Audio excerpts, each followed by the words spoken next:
Hello chaps, welcome to the Max Daily Show. Today I'm joined by Sam, Anarcho Josh, Preston, and later, hopefully not too much later, we are joined by Deacon Josh, who is a Calvinist and Baptist. How do we start? I guess you two have been on the show before. Sam definitely been on the show before. Would you two like to introduce yourselves? Sure. Anarcho Josh. Anarchist, communist, atheist, asexual, other labels that would drive conservatives mad. I am seething. You could have just said my name is Anarcho Josh. That's all you could have said. My name is Sam from the Sam Daily Show. Oh, wow. Does this mean that Preston has to introduce himself? I guess he can. All right, and my name is Preston, aka N-word Preston, or producer Preston, whatever you want to call me. He has an N-word any of them. button. Yeah, it's because of my N-word belly button. Don't worry. Yeah. That's what I heard. Yeah. We're cool in the gang. As opposed to the outward, Yeah. which are strange people. If you ever met somebody with the belly button that goes out. Yes, their personalities are so different because of their outward belly. Do you have an N-word? It's true. Yeah. You have an N-word? Do you have an N-word? I have an N-word.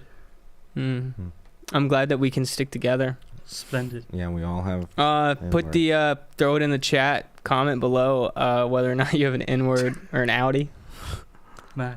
So I think it's actually called innie on the streets. Yeah, it is. on the streets. That sounds offensive though.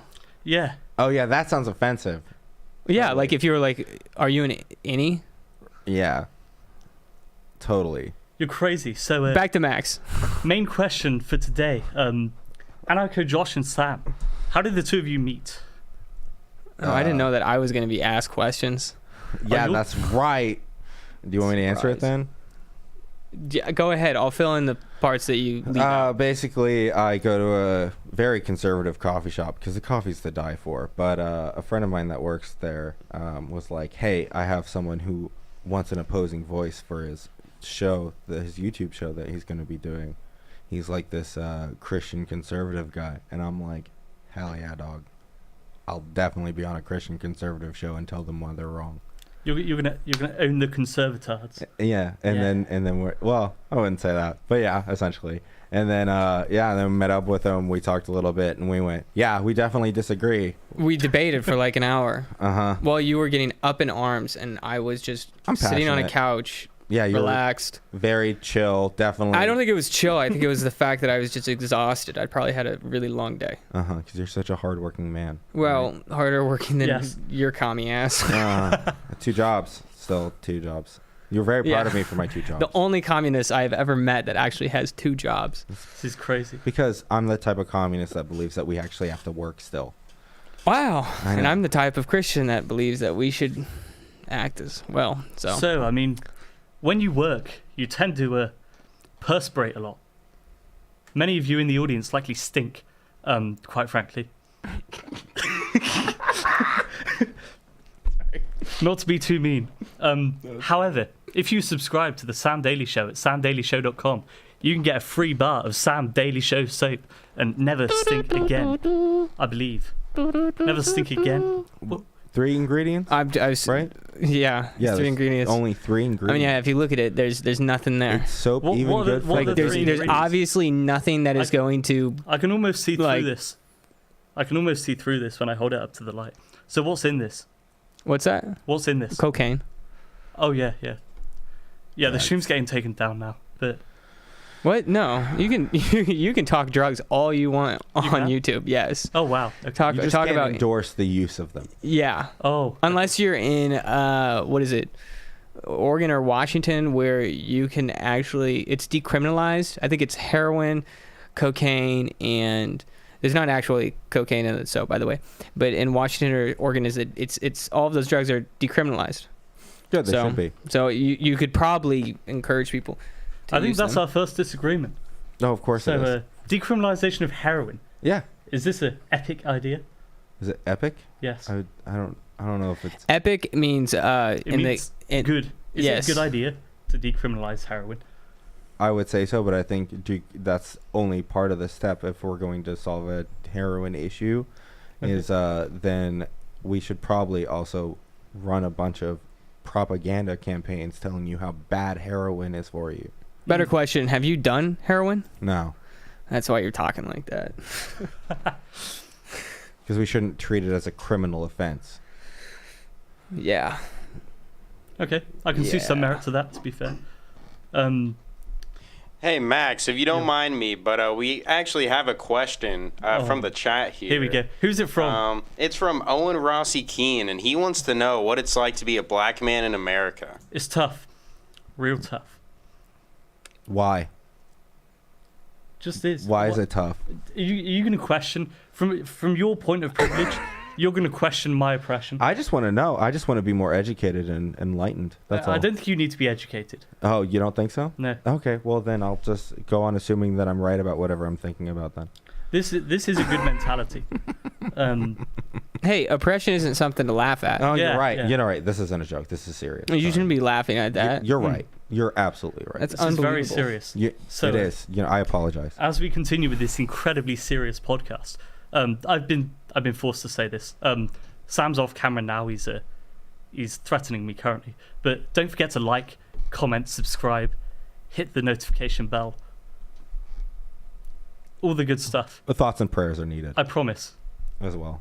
I'll blink twice. So today we're going to go through a Q&A with Anarcho Josh.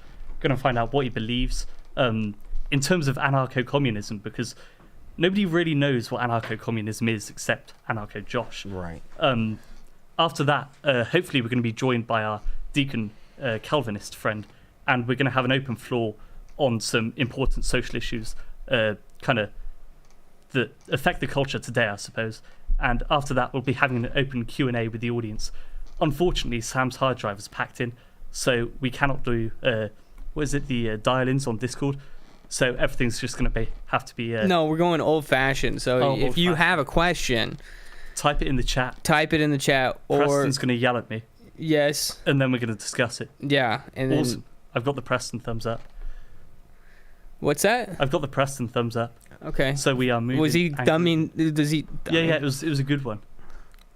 What? Preston what are you thumbs looking up. I'm just paying attention. Wait, do we have to wear the glasses in here? Yes, Okay. He's an anarchist. It's part of the style. Okay. it is. So Our audience does not deserve to see the color of my eyes yet. Yeah. So I guess the first question. Wait, what color are they? I'm not telling you. You've seen them before. You should remember. If you don't remember, I'm not telling you.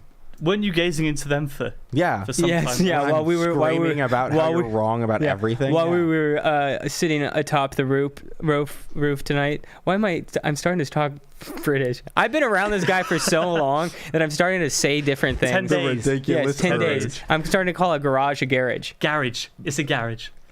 I'm starting to call backyards gardens. Gardens. Save me. You say that I have a gunpoint at your head. I think it's the other way around, my friend. I think Very it's the other true. way around. British But back colonialism back wins to you, again. Max. Back to you. So, thank you. I guess the first question then is this outfit, is this the anarchist get up for the Sam Daily Show? Or is this the No, this is day-to-day? just how I dress, honestly. I was going to ask about the fingernails, because I met roughly 2 men in my life that have painted their fingernails, and I know for certain that one of them was a heavy drug user. Mm-hmm. So, Are you asking me if I do drugs? no, I'm asking you how the fingernails came about. I just emo kid at heart. It's part of the style.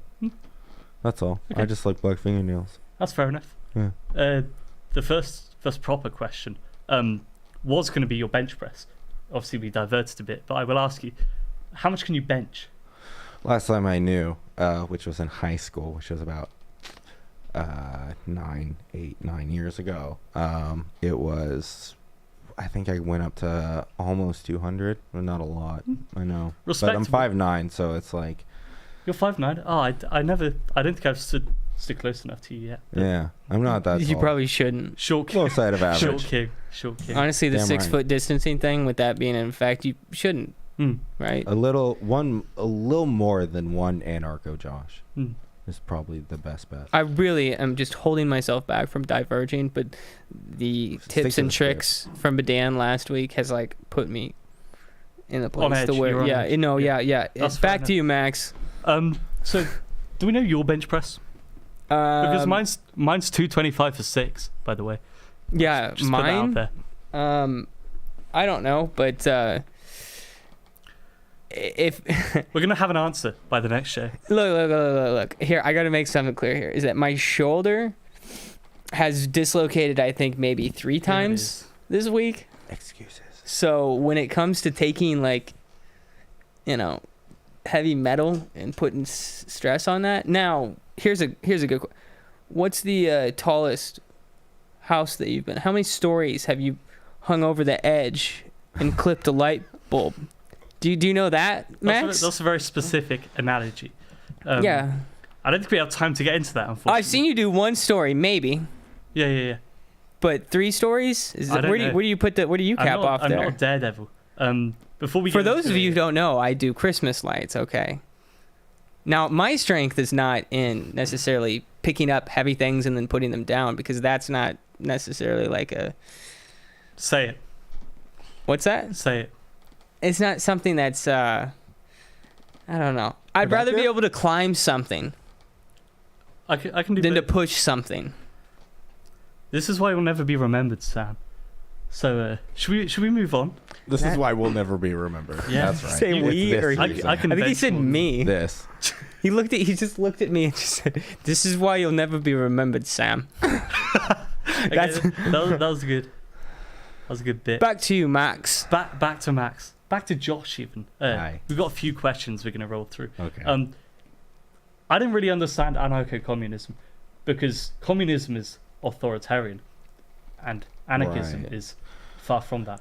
Well, So please actually, if you really looking at communism, the end goal of communism is basically anarchism, because the people sees the mean of production, right? Which means they democratize factories and infrastructure building and whatever and blah blah, blah the jobs.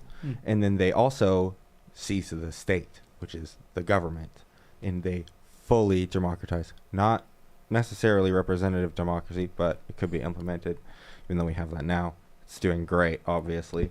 So what but comes it's, first? It's to like ultra democratize the state. It depends on so what there- kind there of is a state. communist or anarchist you're talking to. Malatesta is an anarchist that believed that we should like democratize. I and would think that, like, if unionize. you do the anarchy first and then the communism second, then your name would be it would be Anarcho-communism. But then if you're somebody who would say that it's communism first and then anarchism, then it would be like a commie anarchy. Mhm. Commie anarchist. It doesn't quite roll off the tongue. No, it doesn't. But so I'm just saying, I'm asking the question: does your name, or Does it make a difference? yeah, either does it way? reflect Not to me, the it doesn't. order of things here? No, it doesn't matter to me. So The point is that government bad, big business bad. With- We should democratize. with the existence of a state still, how are you an anarchist? Because are anarchists not in favour of complete abolition of a government? Not necessarily. Not complete abolition of a government. Well, probably a government. Anarchism is organization without tyranny, without authoritarianism. We try to reduce hierarchies as much as possible, including the government and how businesses are structured currently, in America at least.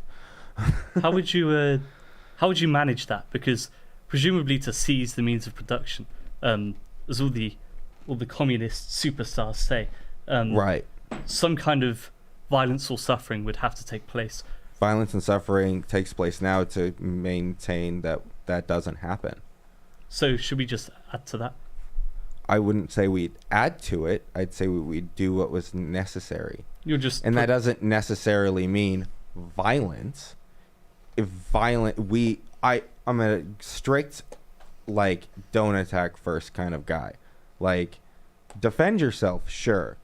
And defending yourself may look like maintaining, like, some semblance of dignity when it comes to being a wage slave in a capitalist dystopia. Oh, or so that's kind of whatever, up to but- you when you can begin to defend yourself. Right, it's a very subjective kind of thing. Yeah. You're right. But as a collective force, yeah, we should definitely, like, there's an Amazon unionization that Amazon cracked down on. There were, like, posters in the bathroom and cameras at the voting stalls and like really crazy, like, in your face kind of don't you dare vote to unionize kind of stuff, which is, like, not right when it's supposed to be, like, not influenced and it's supposed to be based off of what the workers think and not what Amazon thinks and what they're threatening. Yeah, but I thought Bezos was so much for socialism. He's not. He's not. Obviously not. And Washington Post also is a very left-leaning. It's not as Socialistic, left-leaning as I'd like it to be. That's for sure. So that's the thing we agree on, is that what you don't like as far as Democrats go in the left or whatever, I don't like it either. I think it's too moderately left and not enough left. So what you're saying is the second richest man in the world doesn't have your best interests at heart. You're right. That is very insightful. I know, right? So what do you think would happen if anarcho-communism was actually implemented? Well, it'd be a slow process. Hopefully. Okay, so what would be if we tried to do anarcho-communism all at once, it wouldn't. I don't think it'd turn out great. Okay, so in the 50 years down the line kind of view, how do you think the world would look if it had been running on this perfect system of anarcho-communism for, say, a couple of decades? Well, in an ideal or like realistically? Realistically. Realistically, you know, the ideals look there's quite definitely going to be a lot of hardships trying to fight back against very powerful entities and systems that have been in place for a very long time, and it's hard to imagine what kind of road that would lead down. It's very complicated, and there's no way to predict it. It depends on how much they fight back against the general public fighting for anarcho-communist ideals. So do you think that you would almost quite literally be biting off the hand that feeds you? Obviously the communist no food is a very, very common kind of jab. Bread lines and all that. Yeah, people of your political belief. But if you were to take out all of these big businesses and big business owners, not necessarily take out the actual business, but take out the owners and the running. Right. Do you think that you would have any effect on, productivity and efficiency and output? And then, maybe, possibly. And if that did occur, do you think that the side effects could be far worse than perhaps you being paid $2 an hour, $2 an hour? Sorry, less than maybe you'd like to. Do I think over what kind of time frame though? If lots of people died because you didn't have any food, would that be a bad thing? Wait, what? If lots of people died due to these businesses shutting down, because obviously this would be a slow process. You couldn't just grab the business. The business would deteriorate long before you seized control of it. Right. Presumably. So you're saying, like, what if everything falls apart and then people starve to death? Yeah. Essentially? Yeah. Isn't that the risk every time we change something about food production or anything like that? I don't think so, because this is a very drastic change. No, we make very moderate changes that don't change anything. And yet now the world is on fire and people are starving still. So don't you think something a little more drastic has to happen anyway? And take a risk, as collectively agree to take a risk? Collectively agree to try to better the future of our children and ourselves and our children's children and all that. So we don't have the coasts flooded and, farmlands be destroyed because of cheap business practices versus sustainability. I could certainly see it working if you were to kind of grab the business at once and then, it maintains its production. But I don't see that happening because as you said, your revolution is going to take many years. Yeah. The business is going to deteriorate. People are going to flee. People with lots of money, like business owners. Right, people with lots of money. Yeah, they've got resources. They can run away. The business collapses. You're on your backside. What happens then? What do you mean? It's the collective, right? So the collective people, like the people who run it. You just walk in and the business just works again. What do you think the people at the... I don't walk in. Well, yeah, I'm not saying you personally, but these... Under them. The workers. Do you think... At what point, at what level of this, in this metaphor or whatever, in this hierarchy, at what point are the richest people going to stay and which ones are going to leave? Knowing that, like... Well, that's the thing, right? Presumably there's always going to be a power grab. So... If the systems in place allow for it. So you've got the one bad guy at the top, maybe the dozen bad guys at the top, and then you've got all the workers down here. and suddenly they're all just going to remain the same, and none of them are going to try and take this. No, there's power that's up here. obviously like some sort of like spectrum of like between petit bourgeois and elite top dog bourgeois, right? Yeah, so at what level are you going to get to The point is to take it down, to take down the bourgeois, to stop having authoritative positions that force people to like work when they're sick or like not have time off when they need time off to maintain the other parts of their lives. Do you think it's possible to live in a world with no authority or no authoritative positions? No. I'm not like that delusional to think that like it's possible to get rid of any kind of positions of authority, but we shouldn't like bow down every time to positions of authority when they're wrong. So it seems, Sam, you can jump in at any point as well. It seems more so that you've got issues with certain ways that employers are treating employees. Yeah, I'm attacking systems. Yeah. So do you think that it's better to maybe correct the system in a far more productive way than attempt to burn it down? You're assuming that I'm attempting to burn it down. I mean, that's sort of what's happening when you're cutting off the head of the system, I suppose. The head of the system. Like people like Elon Musk. It's going to keep going down, isn't it? Elon Musk is not a genius. Like these people who run these companies don't know every in and out of the company. It isn't some benevolent leader of the company. Yeah, I get that. But there's the next guy down from him and the next guy down from him. Right. And so on. I'm not trying to like destroy the jobs of the people within the top of the hierarchy. Those jobs are still necessary, but that doesn't mean that they should have every control of every, like they get to choose who gets laid off. They get to choose how much their employees are paid. They get to choose like what kind of working conditions they have. The employees that those choices are being made for are made by the people up here without their input down at the bottom at all. Okay. That's what I have a problem with. I'm not trying to destroy the system itself. I'm trying to change it for the better. Okay, fair enough. Which means that the people up here don't get to necessarily lose their job, as far as like they're more of just an advisatorial role. Okay, so you'd more fix it with more of a union, I suppose. Right. Yeah. Okay. So it's more in favor of unionization, I suppose. Hey, Max, would you mind if I cut in here real quick? I was going to say let's get to the next bit. Seems to be asking for it. Well, I was just curious about something, Josh. So, what is your with your whole game plan to take down the big man at the top and everything? What's the first step? What's the first step? What's the first concrete step? Yes, like what's the first step? What are you going to do? Are you talking about first? me individually or just people who agree with me in general? Yeah, your ideas. Like, what is the first step in order to implement your little communist thing? There was a website, I forgot the name of, that you could go to try. Are you about to say go watch this video? No. So you could start a union. You should listen to this podcast. At your company. You should listen to the Sam Daily Show podcast. At least the ones on Thursday where I'm in it, and then dislike every other one that I'm not in. But I'm not opposed to that. A dislike is just as valuable as it's still input. I dislike everyone that I'm not on.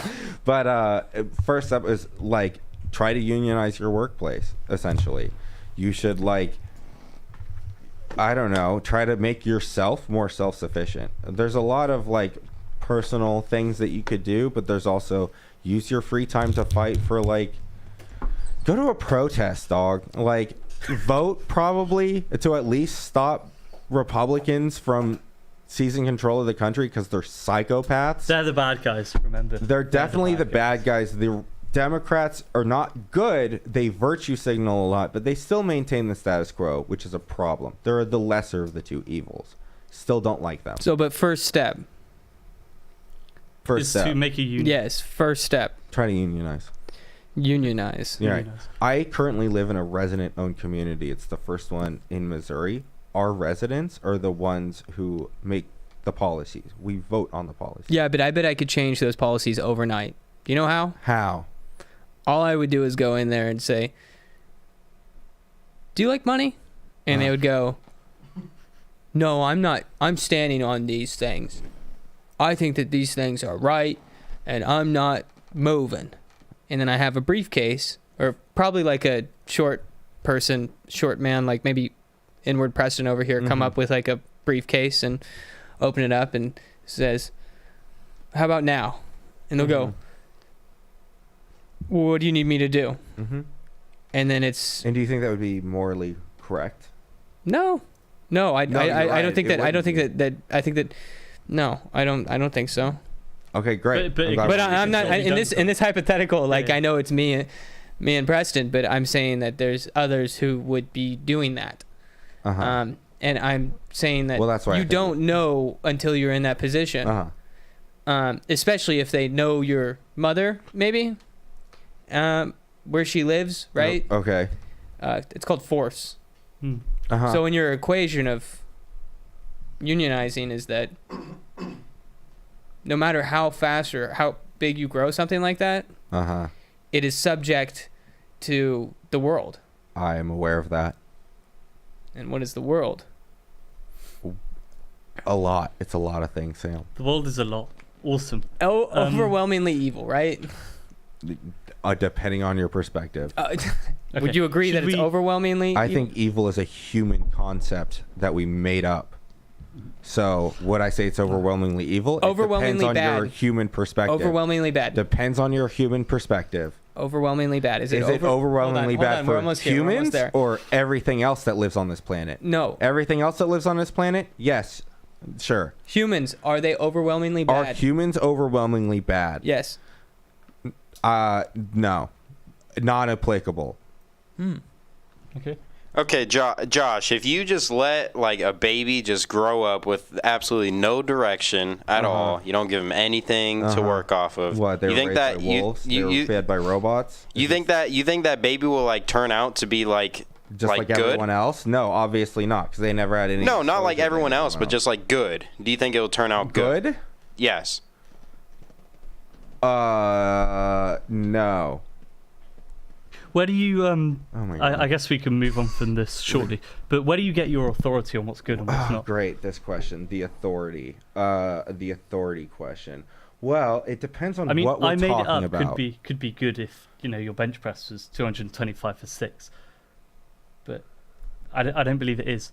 So where do you Drive that bit home, baby. Yeah, right. every time? Do you want an impromptu push-up contest at the end of the stream? Because Yes. I would love to do that. I'll defeat all three of you. Okay, 5 awesome. of us. 6. done. Back to you, Max. Splendid. So yeah, where do you get this authority? What authority? The authority to decide what's good and what's not. My own experience? Okay. So it's a subjective view of what's good and bad. Subjective. Okay. So does it matter? I mean, it's subjective. Does anything matter? Yeah, objective. To a Christian, matters. Everything matters, right? Yeah, But that seems like a rather sensible and logical path to take, personally. But I mean, if your view's subjective, then it means nothing why? because it's a. Doesn't it mean everything to me? Well, yeah, to you. But Yeah. Well, doesn't no that one meaning else. itself? I mean, not to anyone else. It's subjective. That's kind of the point of it, right? Don't I care about what means something to the people I care about? It doesn't matter if you care about it from a subjective sense, Why not? because there's no objective reality or objectiveness behind it to back up your care, essentially. Why isn't there? What do you mean there isn't an objective? I'm living in objective reality, aren't I? Oh, so do you accept that objectiveness exists? Do you? Yes, Right. Why? because of the Holy Bible. Because of the Bible. Yes. Right. You know why I believe that objective reality exists? Tell us, I Josh. don't understand how you can without that, but Let me tell you. okay.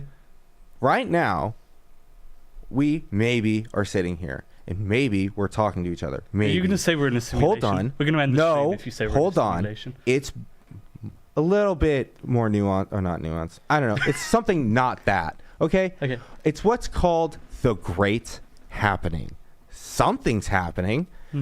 I could be sitting in a mental hospital right now, rocking back and forth, frothing at the mouth, screaming about anarcho-communism, but that means something is happening. A simulation could be happening. Something is happening. God could have created the universe and exists outside of time and space.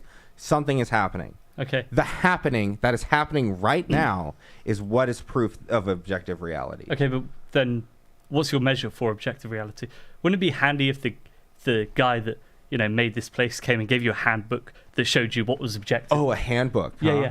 A handbook that tells me that if I was to be so impure as to be on my period, that I should go to the temple and pay 2, turtle doves if I can't pay the penance for being on my period. Look, because it's such a sin. That's that between book, you. That's between. or the book that doesn't condone racism, or any other religious book that isn't the Christian Bible. So if we got that also has a bunch of superstitious nonsense written thousands of years ago. The absolute state. I don't think are we going to have the. We don't do the religious debate here because it'll take a while, right? Let's go.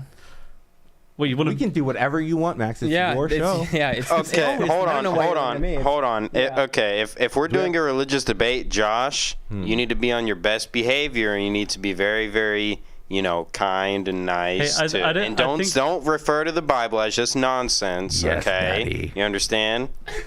I think that we will. I mean, we've got the pastor coming on later, so we can delve into religion there. All right, we'll save religion for later. You've also mentioned your period, so I'm glad that we've got our first man on his period on the show. This is big news. Only on the Max Daily Show do you get this. The Sam Daily Show will not show this to you. That's not true. That's not. Preston, get somebody on the next Sam Daily Show who has testicles and is on their period. I got a thumbs up. Sorted. Stay tuned, folks. Marvelous. Don't forget to subscribe. So comment. Oh, I'm being told. Comment, like, hit the bell. Shoot up in all the funny comments. stuff.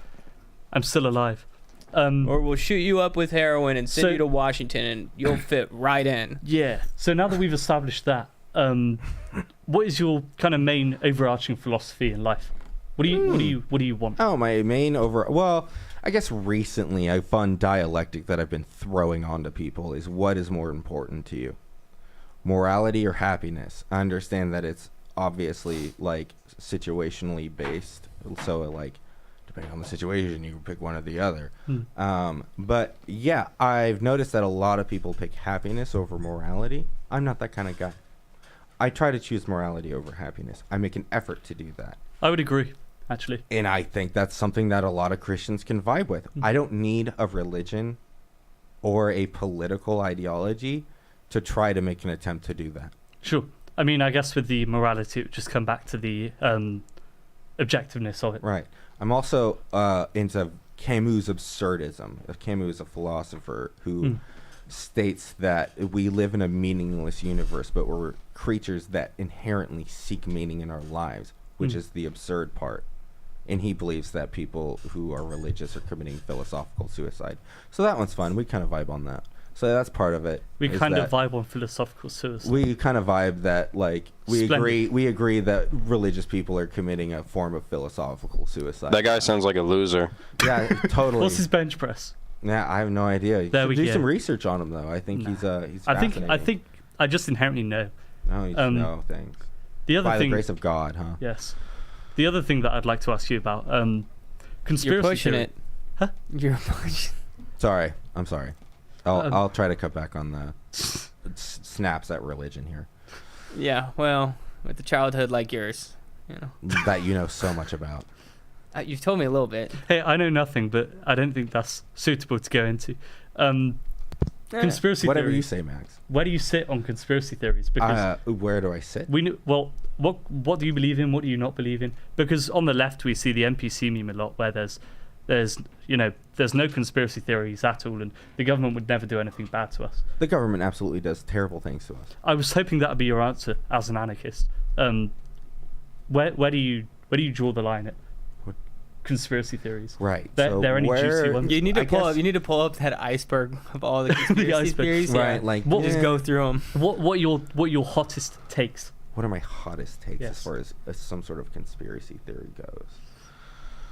I guess it's that Republicans and Democrats are putting on a fake show. Like world leaders, a lot of world leaders, not all of them, but I think a lot of them are putting on some sort of like fake fight. The hottest be take like- is that we live in political theatre. Yeah. Okay. But it's I like, agree. I agree. With there's that. an obvious amount of political theater that could be like, certainly. everyone just cares about votes and they're virtue signaling or whatever. But it's like neither side cares. No, maybe there's some in there that care, but then like, it's not a lot of them. It's a very small percentage of people who are not just like, this is just a job, and like fighting this other side. Like, I don't really care, but it's just a job. I just looked up the conspiracy theory iceberg meme, and at the very top, the first one I saw was racism. What does that mean? Okay, Max. Racist? Max, would you mind if I cut in here? Yes, sir. Oh boy, here we go. Okay, so I know of a lot of conspiracy theories, so I wanted to just kind of see if I could do a rapid fire type thing with old boy Josh. Should we go for all three of us? Fire off some conspiracy theories. Okay, I can do that. I'll try to keep it together. Okay, moon Rothschild's landing. milk Moon landing, pasteurization. real or fake? Yes or no? What? Moon landing. It's possible that it was faked. Agree. At least the first one. At this point, we've reached the moon. Okay, what about you, Max? I would agree. Sam? I don't know. I don't know on that one. Fair. NPC. Good to say that you don't know. Okay, It's Dave not good. Chappelle, was he cloned? No. Is Dave Chappelle that I black? actually want that. Why to be would true. you waste cloning technology on Dave Chappelle? I don't know. I have one of these here pulled up too, and it says that it says at wait. I don't know where it went, but it was that Avril Lavigne was cloned. Okay, well here's the whole thing behind the whole Dave Chappelle No, thing. I don't Apparently, care, Preston. I want to hear. Rapid fire, remember? Okay, he right. all right. Steve Harvey, was he cloned? No. What is it with these Steve black guys being Harvey? cloned? That's less likely to That's the first conspiracy theory that I ever heard come out of Inward Preston's mouth was, dude, do you think that Steve Harvey is cloned? Which is the worst. And then after that was the laundry joke. But we're not going to go there. That's actually go there. He has a lot of TV shows, which is why I think he's probably cloned. So, how can you be in that many shows at once? I don't get it. He's a hustler. 4 shows at once? Really? I don't know. Next conspiracy. Okay, let me see here. The Earth, is it flat? No. Yes. Seriously? Yeah. Are you serious? Yeah. You're dead ass. 100%. I Earth is flat. I didn't even know this out of Max. Oh, did you not? You're kidding. Well, I don't know. I mean, I read the Quran and it said that the Earth was flat. So I believe that the Earth is flat. Okay. Was that- Next conspiracy theory. Sam? No, here's the thing, Josh. Are you that brainwashed that you're not even open to the idea of the Earth being a flat plane? Are you so brainwashed Yes. to not understand that the technology to figure out that the Earth isn't flat is so unbelievably simple? All right, Josh. Yeah. Let Who me. Take owns- two poles. Who owns the you technology, live stream Josh? the shadows of the poles. Who owns the technology, Josh? No, nobody. Jeffrey Who owns Bezos the on live technology, streaming. Josh? I could live stream it on YouTube right now. I could go to England and then go to the south part of Why Africa would and you put wanna up go to 2 England? poles at the same time, and it'll have the live feed of the poles, and the shadows would be different, and you can measure the shadows to see that the Earth is round. Like Yeah. it's that fucking simple. That sounds like maths. I don't want to do any of that. Oh, That sounds like a bunch of just go liberal. read the Quran and No, that sounds like a bunch of liberal hoo-ha. If you ask me, Josh, if I'm gonna be completely honest my with you. God. Next conspiracy. Let's Consider the libs trigger. Can we go for an actual conspiracy this time? That's going to upset people. These are real. These are all real conspiracies that people believe. No, he's talking like George Floyd. Like no, not no. That one's off limits. There's conspiracy I theories have that a question Yes. about a conspiracy theory. Considering Alex Jones is now being charged for. Oh yeah, he's being put to death for isn't he? No, he's not. At least not what I've heard. His livelihood is being stripped Oh, from he's him. being sued for hundreds Okay, of what's your millions of stupid dollars. question about How much of Alex- Sandy Hook do you believe is real? I don't actually know much about Sandy Hook, so I'm going to. How much do you believe that there is a shadow cabal government running our country? Well, called the that's globalists. Whoa! Oh, well, Right? Oh, we're not allowed to we- talk about that? Is that No, something we- that's we on the allowed to no-no say list? that word. The globalists? Yes. Okay. Stop Really? it. Oh. Stop. You can't say the G word. What? Man, oh man. the sphere heads. Can I call them sphere heads? How much do you believe in the sphere head conspiracy? It's, I'm an avid enjoyer. You can call him the little. Because that's the thing. Here's the thing. I was about trying to say it in conspiracy theory. British, so it You- Oh wasn't. yeah. Yeah. My stances on conspiracy theories. Conspiracy theories used to be fun. Alex Jones used to be laughed at. He was a funny joke, haha man who used to scream about turning the frogs gay. That because was of the- real. That's That's actually real. Yes, true. I'm aware of the somewhat nugget Alex of truth Jones was in right. that. Is Penny that in the yes, jar. it caused the Boom, frogs we're not back. to be able to discern between gender or whatever. So like, yeah, there's some nuggets. I'm of so truth, but it's- happy that he actually like that.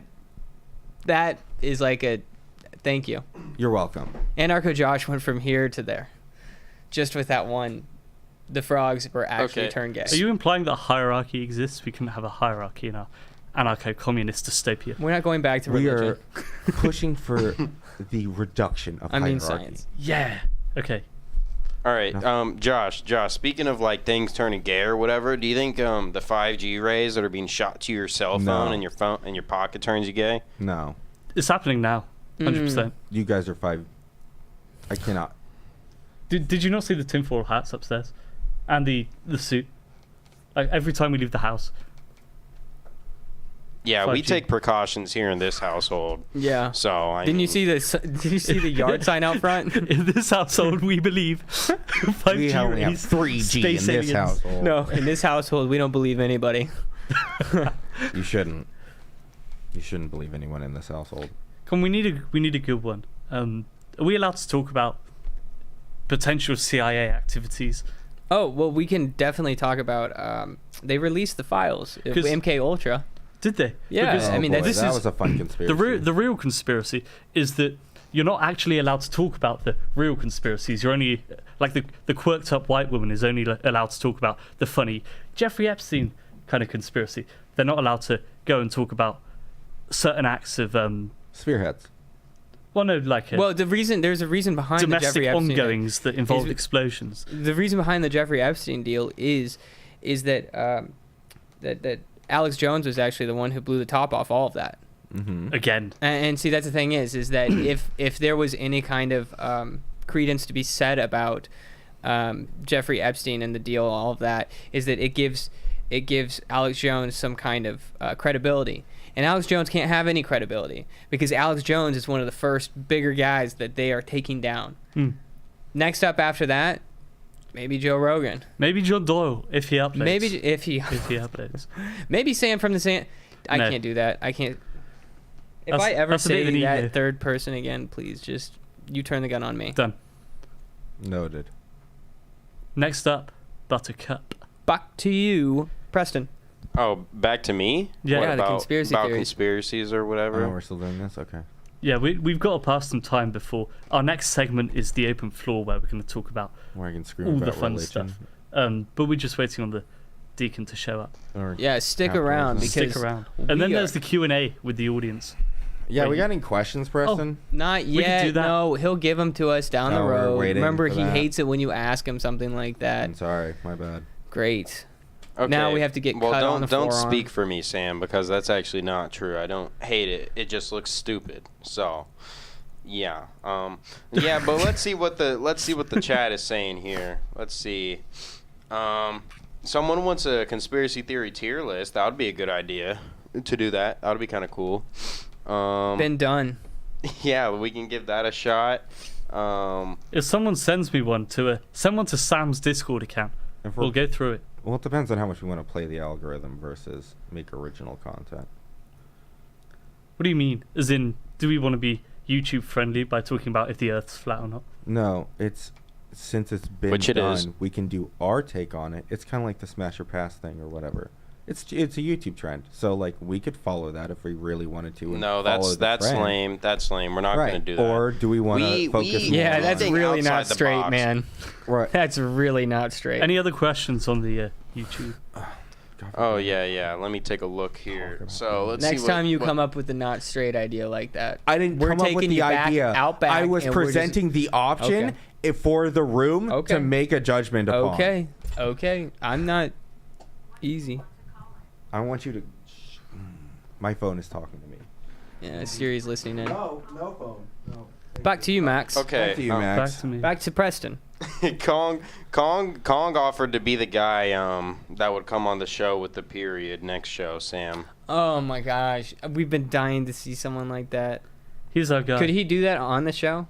Is that on gross? the show? No, I don't think that's gross. I think if we did that, it would Honestly, actually boost us. Cause that's it's, what like, I'm saying. So tolerant. stay tuned. Sam Daily Show is actually going to get a real life male on the show to have a period on camera. So get excited, folks. Yeah, that'd be an awesome idea. We should totally. The thing do that. is that here's the thing is that if it's not real, is it really gross? This is a shameless Sam Daily Show dunk on the Max Daily Show. Need to get back on track. My apologies. Back to you, Max. Marvelous. We're actually kind of out of things to talk about until the pastor arrives. We could do a bit of Q&A now. Should we do that? Oh, I have something. Okay. Yeah, you got some things? I'm going to be interrogated. I try to do a small amount of research, at least about things Cringe. that matter to the left, on especially when it comes to UK versus US worker rights. Oh, we could talk about that. So, do you think? Let's see. Hold on. So let's say you're sick. Yeah. Right. Do you think you should get paid time off? Yeah. Probably. Yeah. Probably. Yes. Depends how long. I mean, if you're... 3 days. Depends what the illness is. I mean, if you've broken your arm, obviously longer. No sick days. Yeah, grind. If you do a manual labour job and your illness or injury has rendered you unable to work, you should probably get paid time off. Who's gonna pay for it? That's a tough one. I think the government should pay for it. Yeah, British man. You know what Who's the gonna policy pay is? for it? No, I told you not to go down this road. What? Because I'm going to agree. Nobody cares about your Well, we could talk about socialised healthcare and we'd disagree there. But, disability. We'd probably all disagree. It'd be marvelous. Yeah. What's the policy in the The US? policy is that the employer pays at least for 3 days. Hmm. After that, the Well, government. I see certainly that can being step fair on in. the. Okay, go ahead and finish Well, yours, and then I have something to say. I mean, when specifically it to comes this. to the mega corporation, I think mega corporations should pay because they've got more capital. I agree. What I'm not for is the smaller businesses being, screwed over. Fair enough. Okay, wait. Let me swing it over here. Okay, they already do. Oh, here in America? Yes. Oh, do they? Yes. If you're on salary and you're working for Oh, on kind salary. yeah, if you're I've been wagey, then you need to work harder. I've been trolled.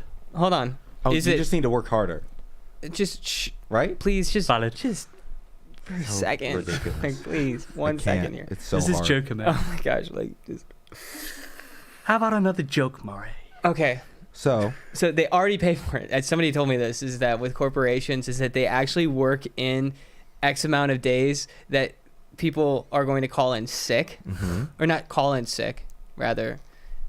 No, it is calling in sick. Like in the UK, you've got a maximum amount of sick days. No, right? like they know that people don't get sick 15, 20 times a year.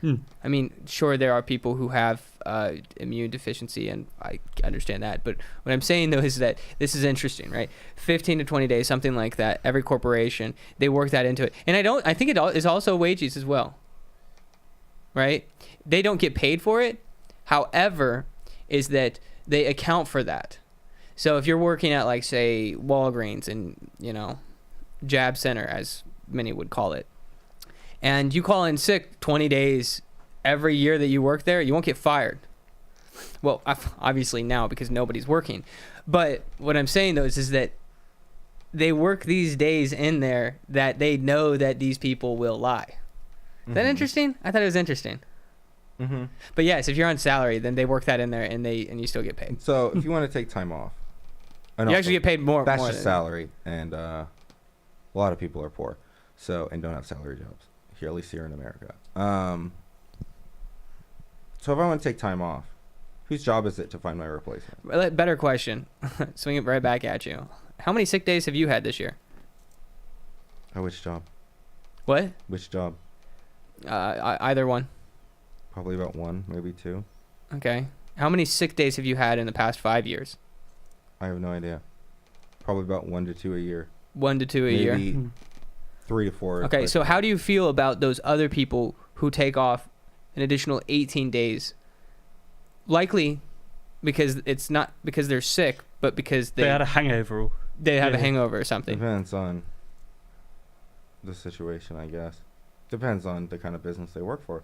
Depends on how much the other employees depend upon them being there. Well, would you say that's unfair? But even then, Do you think that you should have the 18 systems days? in place where, yeah, they should have it in place to where they should account for people calling in sick randomly, even if it is over what is actually them calling in sick, because our lives are not should not be completely revolved around our career. No, they're basing it off of the fact that people lie. Yeah, That's why they have that because policy. they don't want to in be at work. there. Because they know that people will lie. Because they work too much. They So work too lie, much. They get out of work. Yeah. I don't think, at least from my experience, I don't think the hard-working, honest person is taking sick days off because they work too much. I think it's mainly people that have been out partying or have said, I don't feel like going into Your work today." thing is they're degenerates. My thing I is, didn't call them degenerate. oh, they're out partying or whatever. in They're being irresponsible. My lived experience shows this. If we could pull up some stats at some point, Sure. maybe we'd see otherwise. But my lived experience is very important to me. Uh-huh. So, Hey, hold that shot one more time. But just no. that'd be a really good thumbnail. Could you just have a tear in your eye while you're doing it? And I yeah, the make American myself flag cry? behind you. That's great. That's a great shot. Great propaganda. You know, I want to go back to conspiracy theories a little bit. Those Okay, are kind done. of cool. All right. I love him. All right, you guys think those Hollywood people be eating babies or what? Those Hollywood. What did you say? we know that Megan Fox that? is drinking blood with her. What's that significant chemical? Was that the woman with What the they eye the say? other day? Adrenochrome. Adrenochrome, Josh. That's what it is. Well, not yo. only that, Right. but they've admitted it. It was on yeah, they've like admitted Good it. Morning America or something. Yeah, whenever where they're laughing about how Yeah, they were ridiculous the conspiracy theory is. Who was that woman the other day? Was it? Probably. no, she outright said it. Like that's Like, yo, yeah, we're harvesting fetuses for adrenochrome so we can stay young forever. Yeah, I'm pretty sure word for word. Word for word, huh? Yeah. Okay, Let's cut you to a haven't seen clip, that video? shall we? Sam, I'm just going to let you know, don't bring up Megan Fox again because we have someone in the chat who seems very distasted about Megan Fox. He said, don't even get started. So Can we let's get go him and on? not We need talk the about that. Megan Fox schizo ran. Who is No, she? let's... You don't know who Megan Fox is? I've heard the name a lot. I know who she was. Have you seen though. Transformers, Very Max? subpar Transformers? actress. That's Oh, like she was in mean, Transformers. most Oh. well-known role is her role in Transformers, yeah. All right. Well, I Yeah. haven't seen that since I was about 6. That's what so the robots make. can't be She's worried. not a great actress, Hmm. but she is very I've got you, somewhat I've got you. attractive. Throughout the years, though, she has, I think, been doing some kind of something, and she isn't as attractive as she Now was. She looks like a lizard person who's wearing human skin. Sam was drooling over her. Her father is also not Jewish. Sam, you were drooling what's over that got her to the do with last time we anything? talked about Disavow. like attractive women. You were just, oh, Megan Fox, she's like so good looking, and you just wouldn't shut up about her. I love that Preston's here, honestly. Top 10 Honestly, Puritan moments. there's my least favorite people. It goes Anarcho Josh, and then right below that, Preston. Why? You think it would be Biden somewhere, but No, That's no, no. Brandon. He's our guy, at least when it comes Brandon to... is our guy. Yeah, Brandon's our guy. Yeah. We It's like it's in reality is that like I'm actually a huge Democrat. Like the whole let's what go would all Brandon is this like be for? legitimately like I'm like let's because like that's what it means, right? Like let's go. Yeah, let's go. Let's go. Like that's his nickname, right? So like no, as far as I'm aware, everyone was saying fuck Joe Biden, and then on the what was it? The closed captions for whatever news station Did that you that just was drop on. an F-bomb again? remember there was a 10-year-old Sorry. girl in our chat like the other day. Yeah. Like can you not use language like that? This is inappropriate. Next, have you got any more questions? Oh yeah, one more. Did you know that at least in America, 81% of conservatives agree that paid sick leave Can you should speak? Can you be speak a more right? clearly? I'm sorry. I Can can't- you yeah. like? What? Huh? Oh, Yeah. 81%. Speak eloquently. You're being taught to 81% speak of eloquently by a British man. conservatives, 81% of conservatives done by a poll, said that they all agree that paid sick leave should be a right. Did you know that? Okay, I would say that I'm not 81% of conservatives probably aren't actually At conservatives. least according to the poll. I'll We had send this you the video discussion- where they had. I get it. We they had this linked poll, the study. but at the beginning of the poll, it's like, "Are you a conservative?" And they're like, "Oh, yes, self-identified tax is conservatives. bad." Check. Yeah. And who do you think they vote for? Yeah, but that doesn't make them a conservative. Like, Does it not? No, not Having an you could alignment roll to a up and vote political for- party? You could vote for Trump and not be a like. If you went and ticked a funny box, that wouldn't make you conservative, would it? That would make you poorly sighted, presumably, What because makes a you'd conservative tick the then? other guy. What makes a conservative? Well, there's a lot of conservative values. I think generally they're more Christian values that Right. respect hierarchy. They understand that there's order in the world and objective morality, objective good, and they try to do well by those things. They obviously also try to conserve the traditions of the past, which especially in the US have been these Christian values. Uh-huh. Yeah, also another big one is that we acknowledge that boys rule and girls drool. So that's another one. Sexism. Yeah. Did that's you guys pretty ever have prevalent. Yorkie bars? No. You guys didn't Wait, have Yorkies? Yeah, we have like Yorkies. patties. Yeah, Yorkie. The Chocolate bar. chocolate with the, what is it, like marshmallow in there or something? okay, or like no, it's it's a not. mint? We That's had called a Yorkie s'more, bars, I and think. it said not for girls on.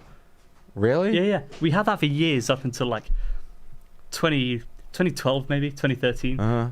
and they added one. It was a pink bar instead of a blue bar. Uh-huh. It was for girls only. It was like a raisin bar, and it said not for boys.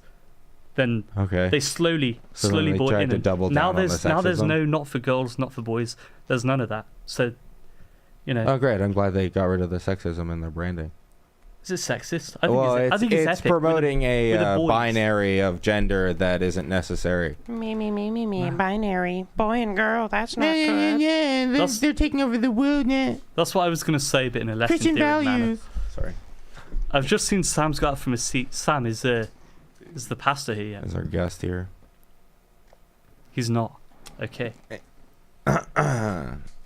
So, yeah. Government bad. And also big business bad.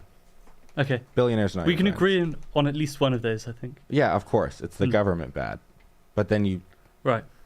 like, so many conservatives worship the politicians that they I do think that say are bad in because the- they're like against the government, but they're not gonna change. They're not gonna lessen the power of the government. We had this discussion why vote in a conservative? pub, or not a pub, pizza parlor. It's a bar that sells It's a pizza parlor. It's a bar. They have pool there. It's There's old a people pizza drinking there parlor. in the We middle picked of it the up to afternoon. go. Is this the one where all of the Breaking Bad consumers shop? We picked up some pizza, Right. and we were talking about neocons. And how we define what a neocon I want to is. bring this. Yes. What do you define as a neocon? you people. This is great. I love it. So what would you define The as, values of a neocon is when like you're like you can't play the game like a woman is a woman.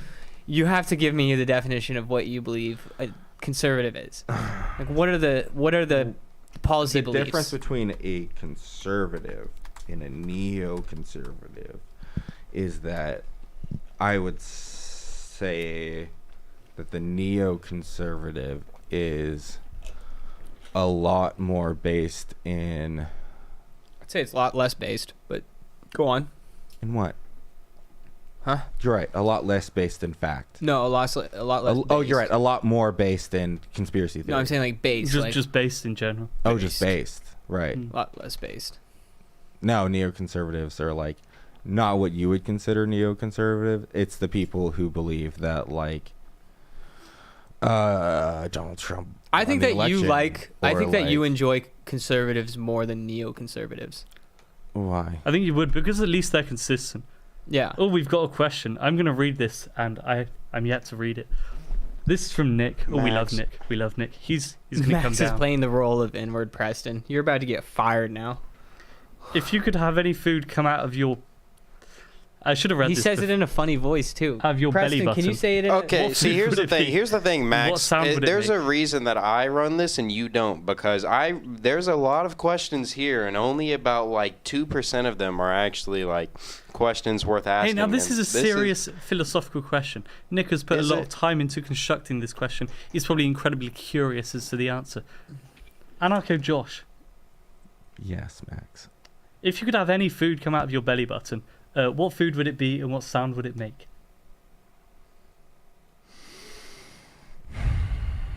Any food, huh? sweet potatoes because they are really high in nutrients and you can sustain yourself in a long time. Yeah, but what's on the them. sound? And the sound would definitely sound like too big of a poo-poo coming out of a butthole.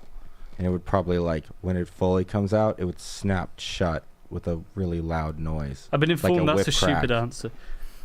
All right, well, I mean, you asked a stupid question. Yeah, so- I agree. That is pretty stupid. Why would you have a sweet potato come out? Because Why? then I wouldn't have to rely so much on, or I wouldn't have to have such a big grocery budget. that's weird too, and it's like. And my really- aunt loves sweet potatoes. It's like a solid object. Like I was thinking something like lasagna, and the sound it would make would be like Lizzo's last single No, because, like, I'd be like, with their flute playing. I want Lizzo's flute, the sound of Lizzo's flute, okay, yeah. Mhm. and then lasagna coming out of my belly button. Uh-huh. Max, I'm just reading these. Back to you, Max. back to you, Marvelous. Max can't think of Ooh, here anything we go, that here we he would go. want to come No, out of I'm his just- belly button. I'm caring can for only our think of community. things I that he love would the like to put community. in the his community belly loves me. It's marvelous. I like fish and chips in my belly button. put one Brit on an American show. Oh, let's do this. Let's do this. No, I think if it, I want to answer, Max. Can I answer? Go on then. Okay, if I would have any food, it would probably just be steak, and also it would be like the noise it would be is like an you know those scary alerts that go bang bang on the TV. I would do that because that would be kind of funny. I think, kind of cool. All right, go ahead, Max. Marvelous. Josh, I've been asked to ask you, why you think we measure time in AD, as in years? After death, you mean? No, why are we currently in 2022, opposed to? We're not. We're in 2000. Yeah, we're in we are. 2022. I usually say 2022. That sounded weird coming out. Why are we in 2022 and not 3022? Wasn't there some sort of Roman Catholic depiction of some sort of calendar that was based on the birth and death of Jesus Christ, and then it became... I believe that's the answer he was looking for. Yeah. Marvelous. Uh-huh. Marvelous. Oh, here we go. I'll answer this one. Should jaywalking be decriminalized, considering there's already the risk of being hit by a car? I've played crossy roads enough to trust myself to cross a road when cars are coming. Yes, we should decriminalize jaywalking. I find that it's a very bizarre thing, actually, in the US that you've got that it's illegal to jaywalk, because in the UK you can kind of just walk across the road. Although I guess that our roads aren't 8 lanes long. Right. And also, the roads were originally built for people to walk on. Exactly. We could go into the road rant. Although, I think we all agree on the road issue. Somewhat. What's the road issue? The American roads, the absolute state of them. The fact that you can't really get around unless you're using a car. Oh, I'm the only one who cares about that here. Oh no, because we had this discussion last week. Oh, did you? Mm. Oh, well, it's about, like, infrastructure and all that, which I'm the only person who screams about. So, Are you scared of death? am I scared of death? Yeah, I'm horribly terrified of it because the void of nothingness is existentially nightmarish. The to void me. of nothingness. The void of Yeah. nothingness. If only there was a solution. Oh, if only there was a pipe if dream I only. could believe in instead of reality. All right. This is another very important question. We had this last time, but I think, along with the bench press question, we need to ask every guest. If Silverback. it's physical Max, activity- Max, no, Max. Has my microphone been muted? No, it hasn't, but just don't. No. I would like to hear the anarchist argument. No, we don't need to hear his argument. I want to know what he's Exactly. They're trying to silence me. No, don't worry If there about was it. a I will grizzly censor bear. you. You're censored. And there was a silverback gorilla. No, Oh, stop. the grizzly bear. And they were to have It's a the fight. grizzly It's bear. the grizzly bear. Is it the grizzly bear? It's obviously the Is grizzly it? bear. Why? Because the silverback gorilla has no fighting skills.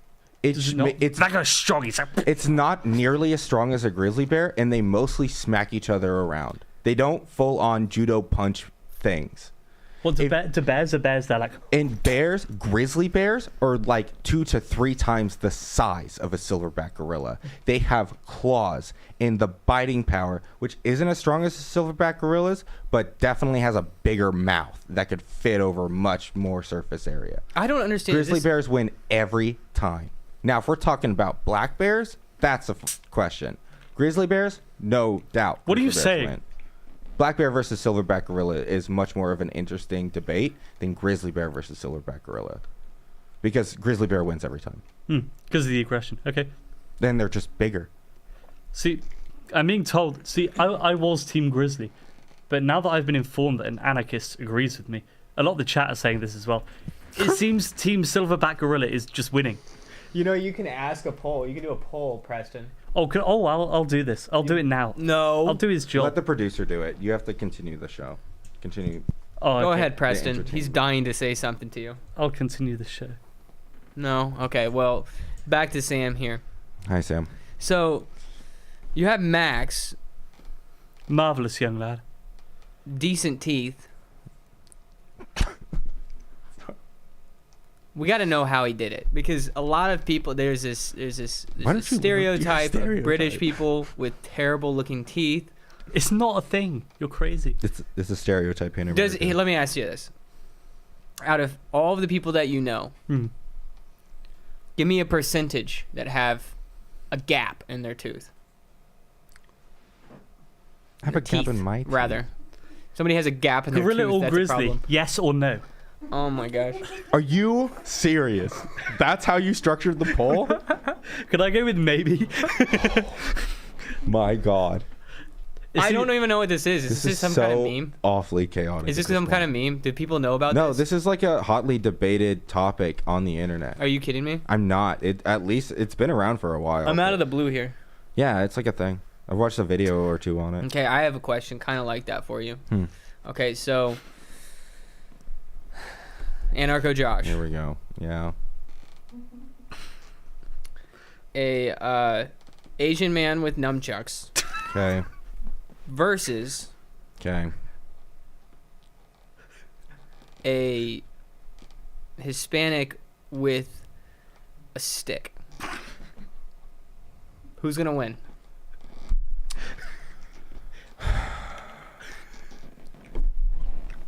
Am I allowed to ask any clarifying questions? 100%. Get one. I get one. Yes. You only get one. Is the guy with nunchucks proficient with nunchucks? Not at all. Then I'm going with this Hispanic with a stick. Because Why? Reach. Why? Reach. Reach? Reach. The stick has longer reach. Man, I'm cackling. I'm gonna cry on stream. I don't know. That wasn't Nunchucks even are funny. actually That as wasn't The long even difference funny. between nunchuck and stick is like broken stick and requires a ridiculous amount more of skill to wield than just a stick. Is That it- wasn't even There's funny. actually a I'm literally in tears. Shadiversary What have you done? video that you could watch about that. He goes on like a ridiculously long rant about how much he hates the concept of nunchucks because it's so much more inferior than good old fashioned stick. Okay, you know- one more. you- One do you more. know the It's correct- LA. It's 2021. Okay. No, we need to clarify because the actual answer is that the stick was only 4 inches long. Oh, well, see, I only got one clarifying question because that was my next question. Maybe next time. Disappointing. Not only that, but you also sound a little bit racist. Yeah. And also, you sound like entire a, you sound like argument a was based nunchuck off the denier. weaponry and not. What's that? My entire argument was based off the weapon they were using. Oh, really? Yeah. You didn't even account for their identity? No, stick is better than nunchuck. Oh, so you're probably one of those I don't see color? I'm one of those stick is better than nunchuck people. Yeah. Stop saying nunchuck. It's a nunchuck with an N. Hard N. No. Is it nunchuck, or Nunchuck. numchuck? No. A nunchuck is completely different. That's where you go to like a cathedral and then Gaslight, you pick them gaslight, up gaslight. and then you throw them. Nut Anyway, things. stick is better than broken stick on chain. What? Stick is better than stick that is broken on a chain. Okay, this is too much talk about sticks. It's weird when you look at me like that. I can see your eyes through your sunglasses, and you just keep saying stick. Stick. Okay, uncomfortable. Back Good. to you, Max. I thought you were going to ask a question about 2000. Something about 2021. LA or some shit. Asian grandmother versus black man. How old's your man? There's a lot. How old's the grandmother? Huh? How old's the grandmother? Okay, I'll give you a little bit of detail. She's got a walker. Okay. Well, she doesn't have her purse now, but she did. And like probably in her late 70s. Okay. Do I get any details about the guy?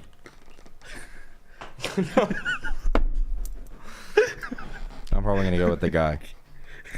Okay. You would be right. Yeah, I figured. Preston, go ahead and pull that video up. What video? What video? No, you can't pull that up. We'll have to get it next time. Stay tuned until next episode when Preston Yeah, pulls you'll up have the to video. join or the not Patreon. What's the thing that we're on? Wait. Are you aware of that? SamDailyShow.com. I am actually curious. Are you aware? Mute Sam. No, I have Hand the no camera to me. SamDailyShow.com. Get your Sam Daily Show soap with a subscription. You likely smell if you're watching this stream. I know I do. Hey, whoa, hold on. Have you been using it as face wash? No. Okay, I had been using this soap as face wash since I got it. I have been my face. I haven't had a single zit. No, like blackhead. No, nothing. Like I mean, you are 30. What's that? Huh? Yeah, but people I'm still get 27 zits. and my You were 26 just now. well, I'm You're 27 at the end of November. or I'm just whatever, saying but- it's either A, great moisturizer Ask the for your question. face, or B, What's the question? is that it takes away stress. I think it's both. Wash your face with the soap. This soap takes away join the- stress. I cannot say this enough. Takes away Shameless plug stress over. and zits. One What? thing. Shameless plug over. Luke has asked, Anarcho Josh, what is your opinion on firefighters? What about them? Huh? What about them? What's your opinion on them? They do their job. Do you think it's cool when they like punch the fire? Yeah, it's great. I love it when they like Yeah. implement a full range of tactics to fight fires. No, firefighters are the real heroes compared to certain other frontline workers. Like Ryan Gosling from Drive. He's a real hero. I haven't seen that. Max, if you don't shut the hell up about a drive, Max, just stop. Also, we got the poll in about gorilla versus grizzly. It yes was or no? 89% yes. So- Wow. You crazy. What does yes even mean? Yep. Do you not know what The yes real means? heroes. It's been pointed out to me. Wait, can you tell me the other thing? So silverback gorilla, Grizzly bear. grizzly bear, silverback grizzly bear Yeah. versus That's the fight. No, that's the fight. That's two it's separate animals. silverback They're not the versus a same. grizzly bear. Who wins? silverback gorilla versus a grizzly bear. Right. Have you Okay. seen American Psycho? Yes. How have you not seen Drive? I didn't like American Psycho that much. You didn't like American I Psycho? mean, it was okay. It was good. I mean, it was pretty artistic, and it was like an interesting view on like, I guess, the bad guy perspective or whatever. What did you think when Patrick Bateman was in the room and he was holding the axe, and he said, "Hey, Paul," and Paul Allen turned around, looked at Patrick and said, "Patrick, you're the American Psycho." What did you think of that part? Because that was easily one of the best bits in the film, to be honest. Is our guy here? I think our guy might be But here. wasn't I mean? We will shortly resume serious conversation. Spoiler alert! But like, wasn't it all in his head in the end anyway? No. Because he was the American Psycho. That's what you failed to understand. I'm not getting the artistic nuance of this film. Unsurprising. We will soon, fellas, be discussing religion, masculinity, importance of shared values within a nation, and importance of family. We may even get on to a discussion about the transgenders, and maybe, if we've got enough time and we're feeling up to it, abortion. So do stay tuned. For now, we're just shooting the poop until our guy arrives, because our guy is very cool. I cannot wait for you to meet him. I hate that I can't cuss on this show. Yeah, let's keep it PG. Please. Yeah, I We know. I young have bucks to watching censor this. myself because there's a man of God going to be in here or whatever. Okay, show some respect, all right? Yeah. Uh-huh. I don't want to have to pop you in the mouth after the show, Josh. We'll see what happens. The sensei at my dojo says my crescent kick is on point, so. Okay. Well, thanks for telling me the move ahead More of time. questions, fellas. Keep them coming in.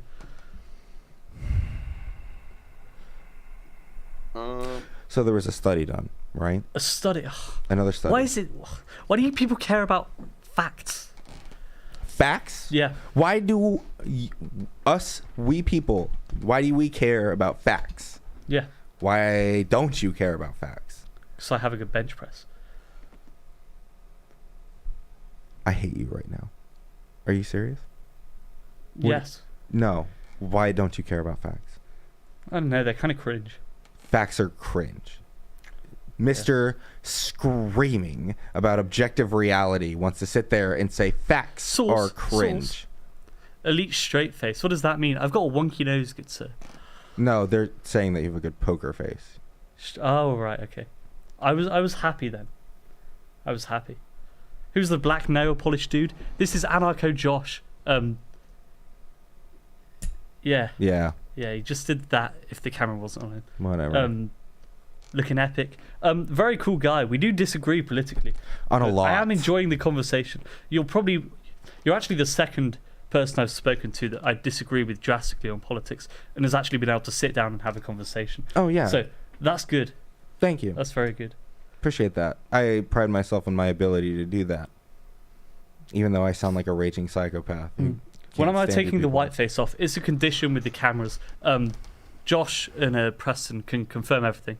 I'm black.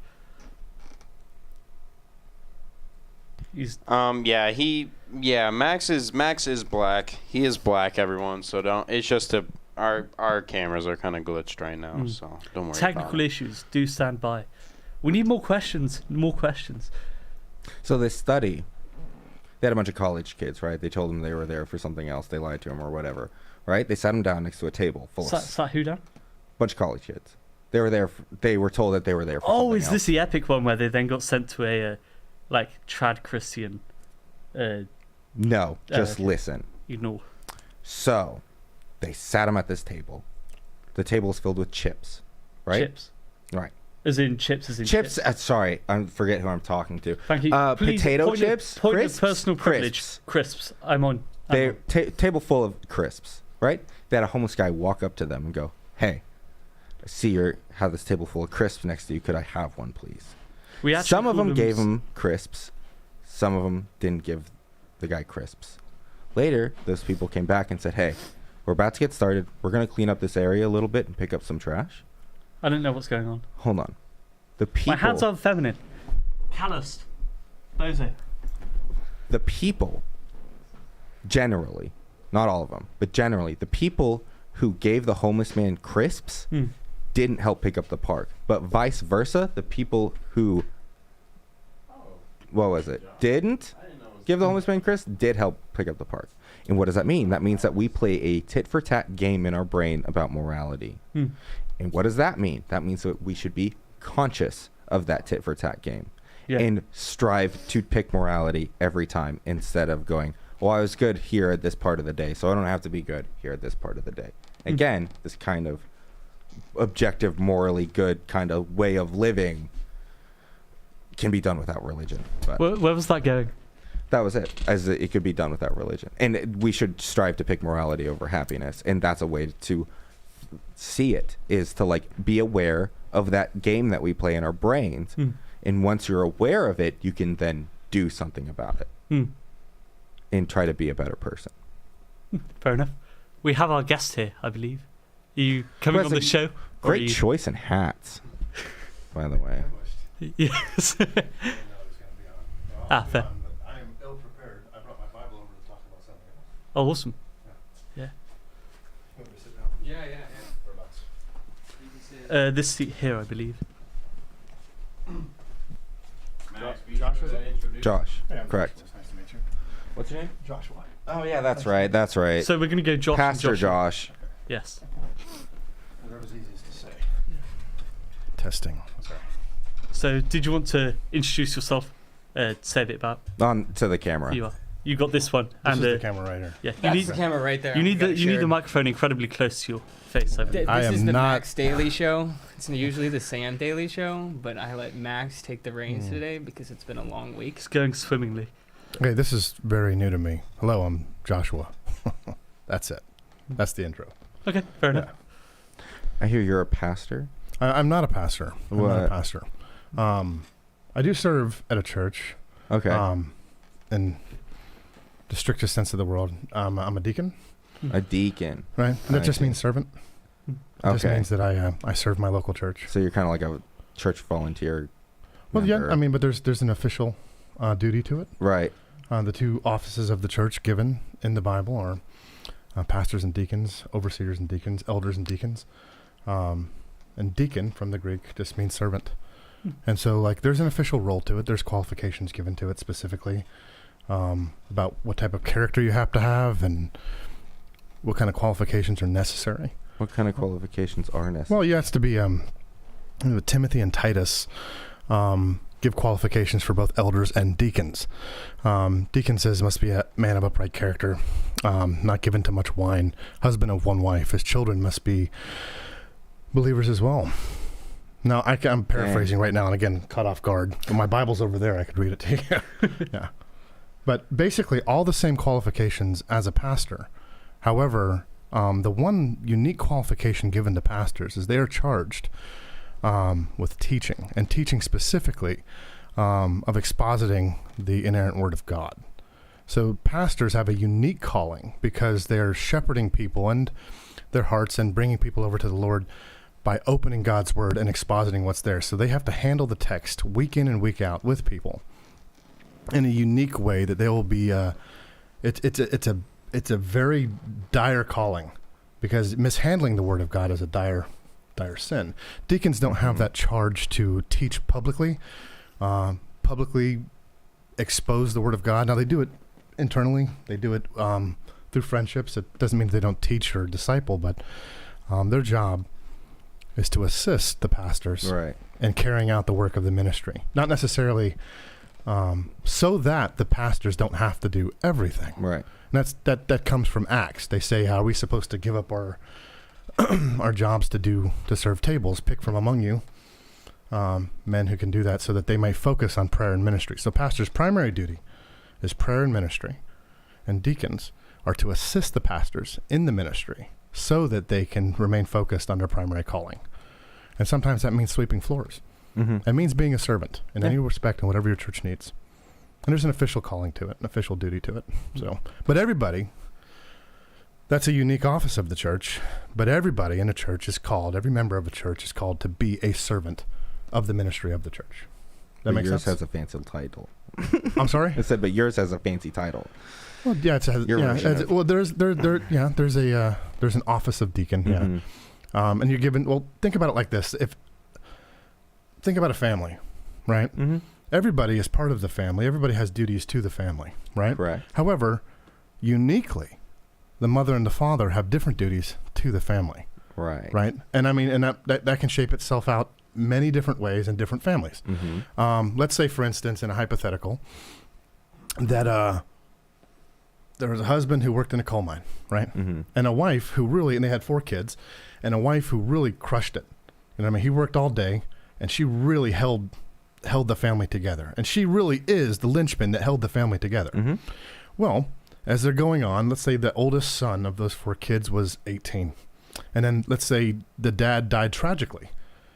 What do you think the onus on that oldest son is?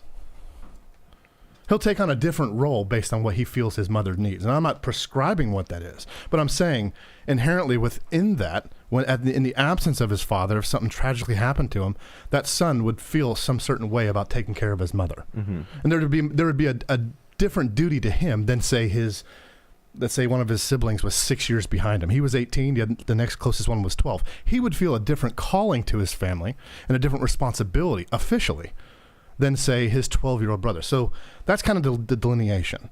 All brothers and sisters in Christ, however, different callings and different responsibilities laid specifically on those who have come forward and have been judged qualified and are willing to serve and feel they are called to serve. Fancy title maybe, but truth be told is just fancy title to saying I'm accountable to serve, not because I'm special. And truth be told, there's many people qualified. And I mean, I might take a break and somebody else will do it. It's not because it's not because nobody else could do it. It's simply because I'm called right now to do it. That makes sense? I don't know if I'm explaining that very well. No, you explained it very well. A lot of words here, and this is really weird for me because I'm not used to this. Ignore the cameras; they're not here. I'm on podcast number 2.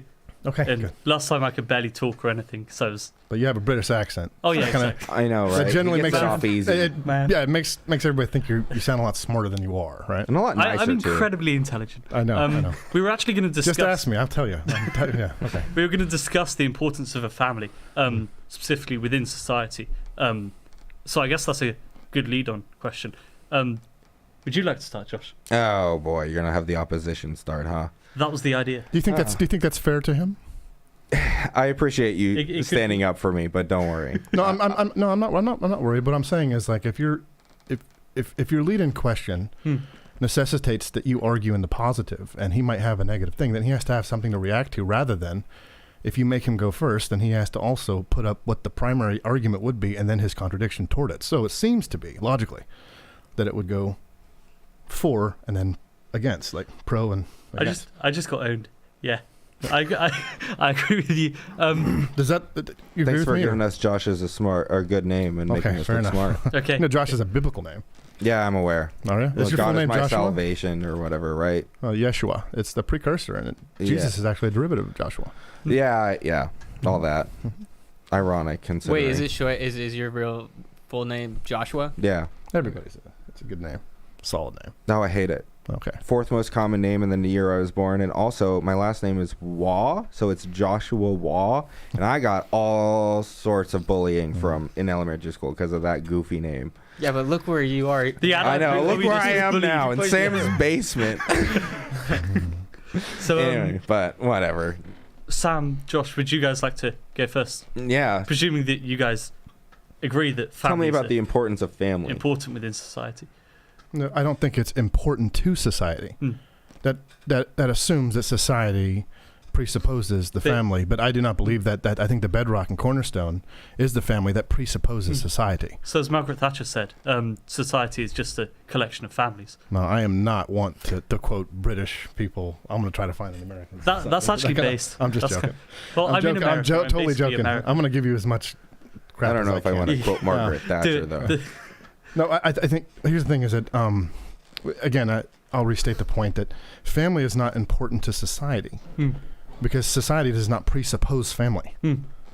Family is a bedrock and cornerstone of society, and without it, society does not exist. Family presupposes society, and I would argue, in my worldview, that family is derived of and the ordinary means of grace given by God, and that and faith presupposes family, and family is the institute by which faith is magnified. I agreed with him up until he said God. Sure. But yeah, I'd agree. So, but you do agree that the family unit presupposes society, and society is just an outpouring of whatever values are held within a family structure or within a microcosm of Sure. of a group of Yeah. Right on. Found common ground right off the bat. Yeah. I'm pretty agreeable, actually. Good to go. Surprisingly. Yes. So did you have any objections to that at all? Or? It depends on how you define this family, Well, right? presumably we're going Because off. really what this is about, at least in my eyes, and coming on to a conservative Christian right-wing show, is that sure, family is important, but to them, family doesn't mean a lesbian couple who adopts a kid, right? They wouldn't, I've asked Sam about this on the show before, they wouldn't have the same rights.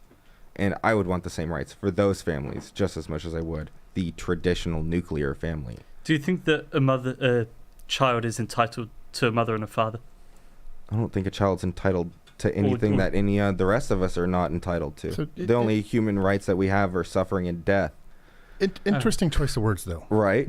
But you said you used the word traditional and nuclear, right? Yeah. So I'm gonna disavow the second and concentrate solely on the former. The term traditional. Traditional. Like, why do you use that term? Traditional, what I mean by that is like, yeah, it's definitely what is considered the norm for a long time. Okay. But also, not necessarily, because the gays and the gender bending kind of people and those kind of people have been around for thousands of years and have usually been oppressed. And not for any good reasons either. And so we're finally somewhere at a point in humanity's existence where we're willing to tolerate that kind of lifestyle's existence, and they deserve the right to like any other rights that anyone else has. And just because it's not like the norm or whatever doesn't mean that it's worse for a child or what have you to be raised by same gender parents or like the liberal parents who are going to, brainwash your kids or whatever. That's all. So like traditional doesn't always mean good, I guess is what I'm trying to say. Okay. Slavery is traditional.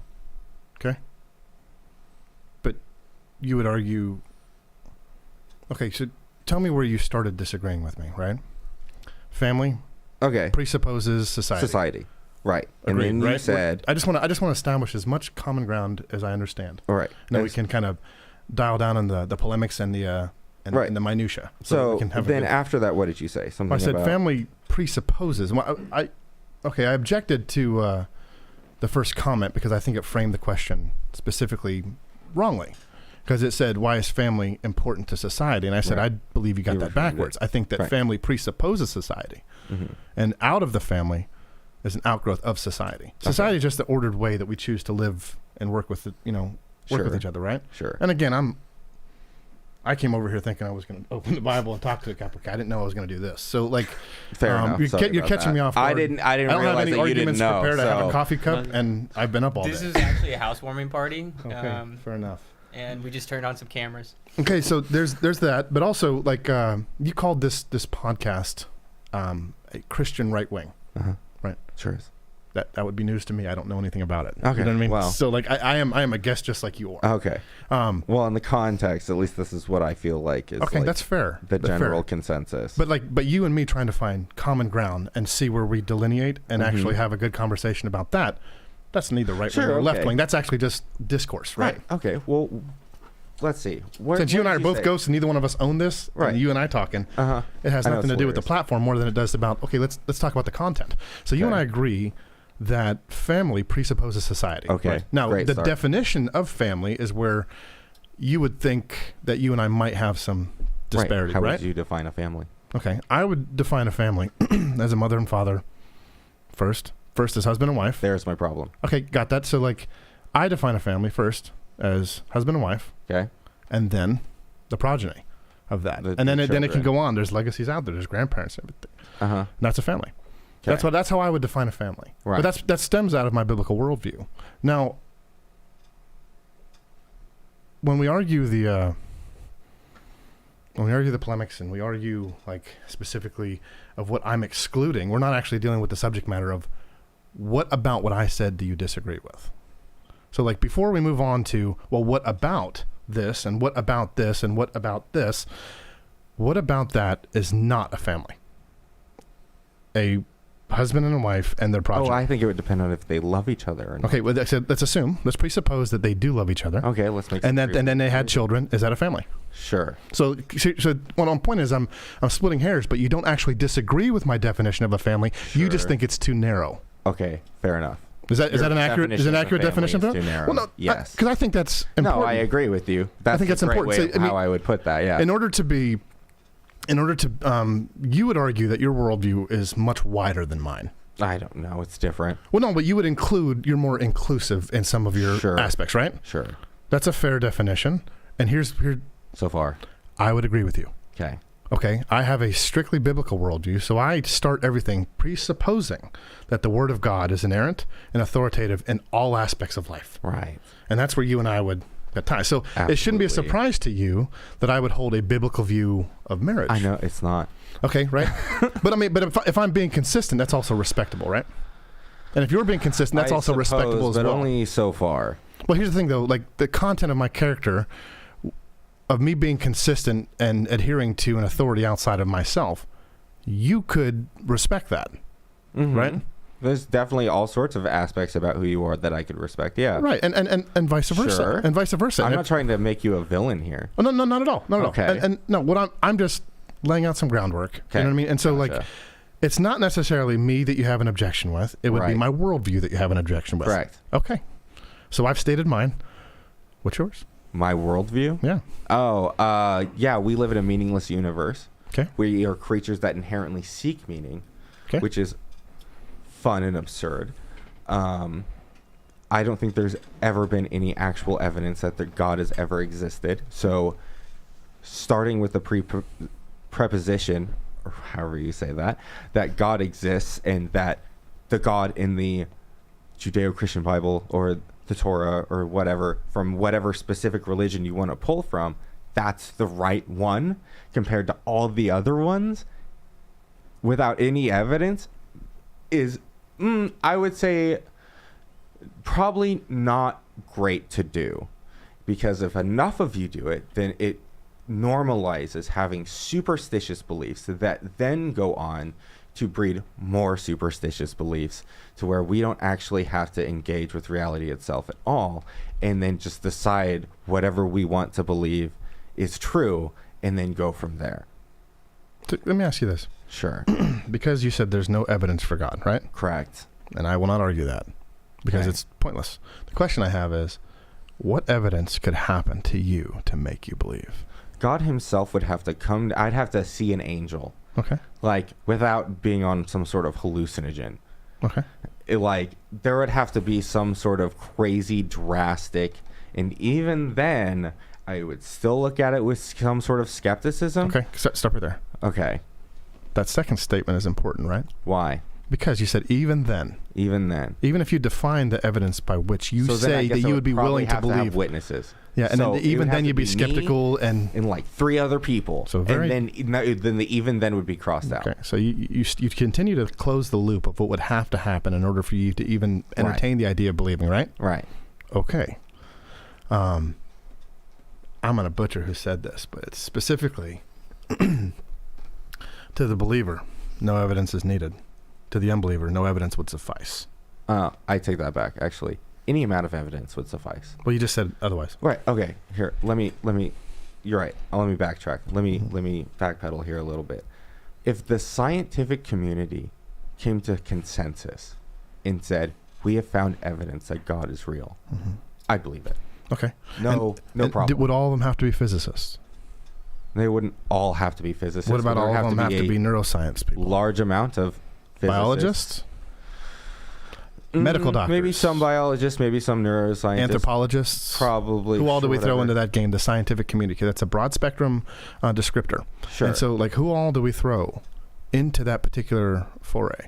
Who all is included? It in would that probably specific have group? to be like some physicists, yeah, that would have to like prove the existence of a space outside of reality and time and space itself, prove that there's a being that exists there, and then prove that it started the universe and controls every aspect of it. You would need an argument from authority, then, right?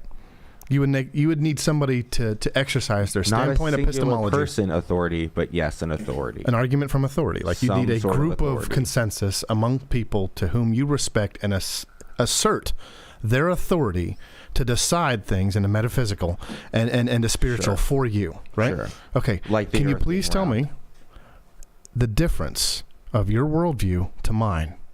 You are imprinting that authority onto this group of people, and you would allow them to say yes or no. I give that authority to God himself to define who he is himself, and through his written word to tell me about who he is. So, like, the funny thing is, like, the reality is we're actually not far apart here. It's like you are ascribing authority to an outside, not just yourself. It's different where we end up in that thing. Our target is different, and what we would accept as authority is different. However, if we really boil down to it, The problem is that your authority isn't real. okay, You know what I mean? right? Like, there's actual people out there who studied their entire lives in that field of study, in physics and neuroscience, Right. in these things. And they have, like, generations upon generations of knowledge that they then consume and then progress. Right. When it comes to religion and Christianity, it definitely shapes and morphs and changes. How so? But I don't think abortion wasn't necessarily a topic of discussion in the It wasn't. political realm or DDK. in the, It was- in the it was- religious realm. it was at all, very specifically a much either. topic of discussion. Oh, sure. to the But then 4th century. also in the very same Bible that you say that life starts at conception, it doesn't. It says life starts at first breath. And also there's a ritual that a priest can do to have God kill the child of the mother who so dared to have sex outside of wedlock. There's a you just go to temple, get the priest, do a God abortion. It's okay if God does it, right? It's not. So, like, it morphs and changes. So I will engage with specific passage and chapter and verse. Sure. But I've learned over the years not to engage with descriptions of chapter and verse. Okay. I'll engage with specific context, like later. I'll try to find and that's fair. I'm gonna sure. If you ever wanted to do that, I'm gonna tell you that I would be willing to sit down with you and do that. But like I don't engage with descriptions of Scripture. I engage with Scripture itself. Right. So that means I have to have memorized the Bible. No, you just have to have it on your lap. Right. And I'll give you one if you want it. Yeah, no thanks. Okay. Appreciate it, though. I have one on my phone. Good. No, but okay, if we were going to, like, if we were defining terms, right? You and I would have to define what we're actually talking about. And take the Bible out of it. If we were arguing over whether or not this bucket was orange. We'd have to define what we meant by the bucket. We have to define specifically if we're talking about the same one. We have to define what we mean by orange, right? We'd have to define our terms. And when I'm just saying that we have to have the consistent approach to when we're discussing Scripture. You know what's pretty consistent? Science. Science? Do you think? For the I've seen it has some of its them as moments, sure. incoherent and inconsistent. Come on, but it's way more consistent than religion. Okay. Than religion will ever be, I think. What is your evidence for that? Because you like evidence. What is the evidence of the evidence? Science by itself can't be consistent because it progresses, right? Right. Definitionally, it never goes past consistently progressing. It never goes past the idea of hypothesis, right? What do you mean? Because here's the thing, the philosophy of science. Okay. Now I'm not to butcher this. My point is science at its best is always bringing in new data and being willing to be wrong. Yeah. So you saying consistent is like, okay, if science was 100% consistent, willing to be wrong. Well, if it's a moving target, because if science couldn't be consistent, isn't religion? No. How is religion not a moving target? Well, what do you mean that it is? Okay. I'm defining why I say science is consistently evolving, right? Religion has to. Like, let's take the Bible, for example. Yeah. Could be interpreted a million different ways, depending on what passage you're looking at and in what context and whatever, no matter what religion it is. Do you think that there's not an ordered way to read Shakespeare? There's definitely okay, that's art. Okay. Not science. Just making that But when I'm saying literature, right? There's an ordered way to read it, right? Why the fact that it's art matters is because we could take in the artist's intent on how we were supposed to read it. Okay. But also... But the artist's intent matters? You don't have the artist's intent. The authorial intent matters? The artist's intent sometimes doesn't matter. Sometimes the artist doesn't give away what their perceived interpretation of their own does the author and audience matter when you know who it's being spoken to? What do you mean? Wait, what? So if I know who the author is and I know who they're speaking to, at what time they're doing, and historically what's happened, if I have context, clarity, purpose, and implementation, if I have the four things of what's happening in the biblical narrative, and I apply that type of hermeneutic, that consistent way of reading the Bible, right? By understanding that, how is it any different than... If you're doing that with the Bible, then I don't think that you... Brother, I'm just going to say this as an aside. Literally every week, there are faithful pastors that are spending hours upon hours upon hours unpacking, looking at the language, and literally doing that each week before they step behind a pulpit to expose the written word to their gathered believers. That's what they do. That's what they're trained to do. That's what everybody does, whoever is called to preach. They literally are looking at every single time, and they're examining. They're looking at the history of what great thinkers before them actually talked about this passage or seeing it. And they're not trying to come up with something new. They're simply trying to expose what's there, not their own interpretation. They're trying to expose what's there. Right. So, like, how can you take it to somebody to be an expert, perhaps, on Shakespeare? Or Kant, or anybody else, any other philosopher, any great writer or art. But the same standard would be applied to somebody reading the biblical text. But we don't hold religion to the same standard as art. Well, what standard do you hold art to? Well, it's subjective, right? To some degree, or whatever. You're allowed literature. to not like that art. Literature is subjective. Well, like Shakespeare, for example, you can sit there and say that you don't like Shakespeare all day long. That's fine. Well, your opinion about it can be subjective, but my opinion about religion isn't the same thing. We're not talking about the same thing when it comes to art and religion. Okay. But apples and oranges here. What about literature? Like, what about approaching a written word, right? Okay. And making sure that you're being faithful to authorial intent and actually exposing and explaining what's there as opposed to the way you want it to say. How's that different? How is that different? So if I approach the Bible that way, and I'm simply trying to explain... you have to approach the Bible as far as a pastor goes. You have to approach the Bible that way with the presupposition that God exists. Yeah. And that what the Jews 2,000 years ago wrote down was correct in every single possible way. Right? Yeah, you have to... You have to have faith that these people knew what they were talking about, and what they were talking about, you have to have faith that that will apply to us 2,000 years down the road. But sometimes it just doesn't. Okay, when it comes to how a family should probably be structured. Okay, what is the necessary evidence for that? The science behind that shows that... Give me the science. That the non-traditional nuclear family generally has no actual drastic downsides. So if you had gay parents, then you're not like disenfranchised or whatever. Like you're not like missing out on anything. I think we're bouncing around a bit, right? And then to bounce around again, like because it's hard to stay on topic on this political show for me. Yeah, I get it. That's fair. It's a little overwhelming. That's fair. But idea of family, you said, strictly comes, well, not strictly, but it comes from your biblical understanding, right? Yeah, as does my understanding of morality, right? Ethics, everything that I have comes from my biblical worldview. Yeah, right. Instead of what is happening on right now, what people are discovering today. I don't think there's anything new under the sun.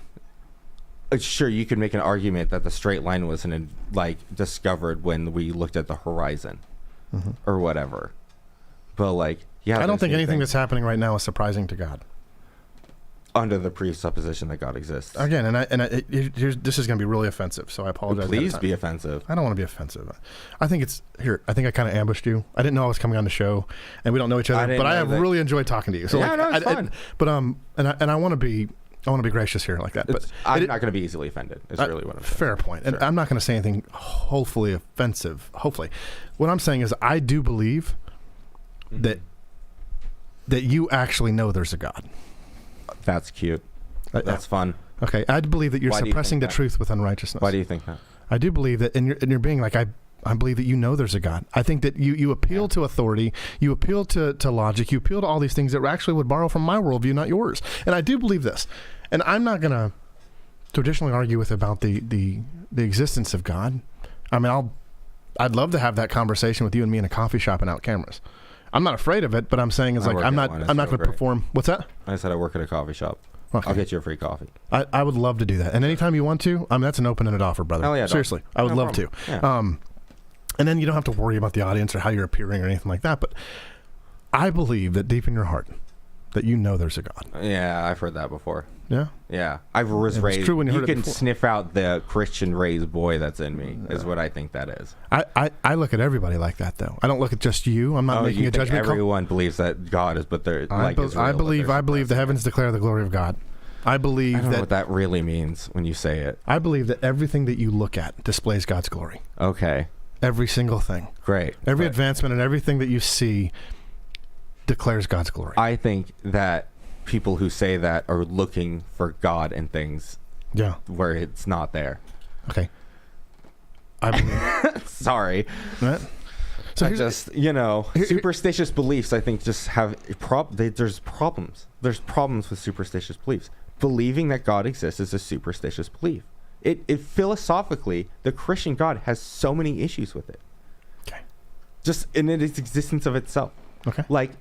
How can God be perfectly all-powerful, all-knowing, and all good and allow human suffering? You say, well, free will, right? free will. God gave us free will so we could be with God. So, but if God needed companionship, he could have just created companionship, but he wanted to create a companionship with free will. He could still have created companionship with free will without causing suffering because he's all powerful and good. There's no excuse for human suffering if God fits these A traits. lot going on there. That whole idea of theodicy. Why do bad things happen to good people? Right. Why do bad things happen? I'm going to quote you R.C. Sproul, right? Because he's smarter than me. Ready? You ready? Sure. That only happened once. What do you mean? The only time a bad thing happened to a good person was once, and he volunteered. That was Jesus. It wasn't me.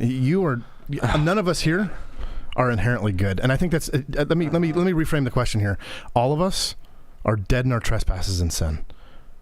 We're dead in our sin. We're not inherently good.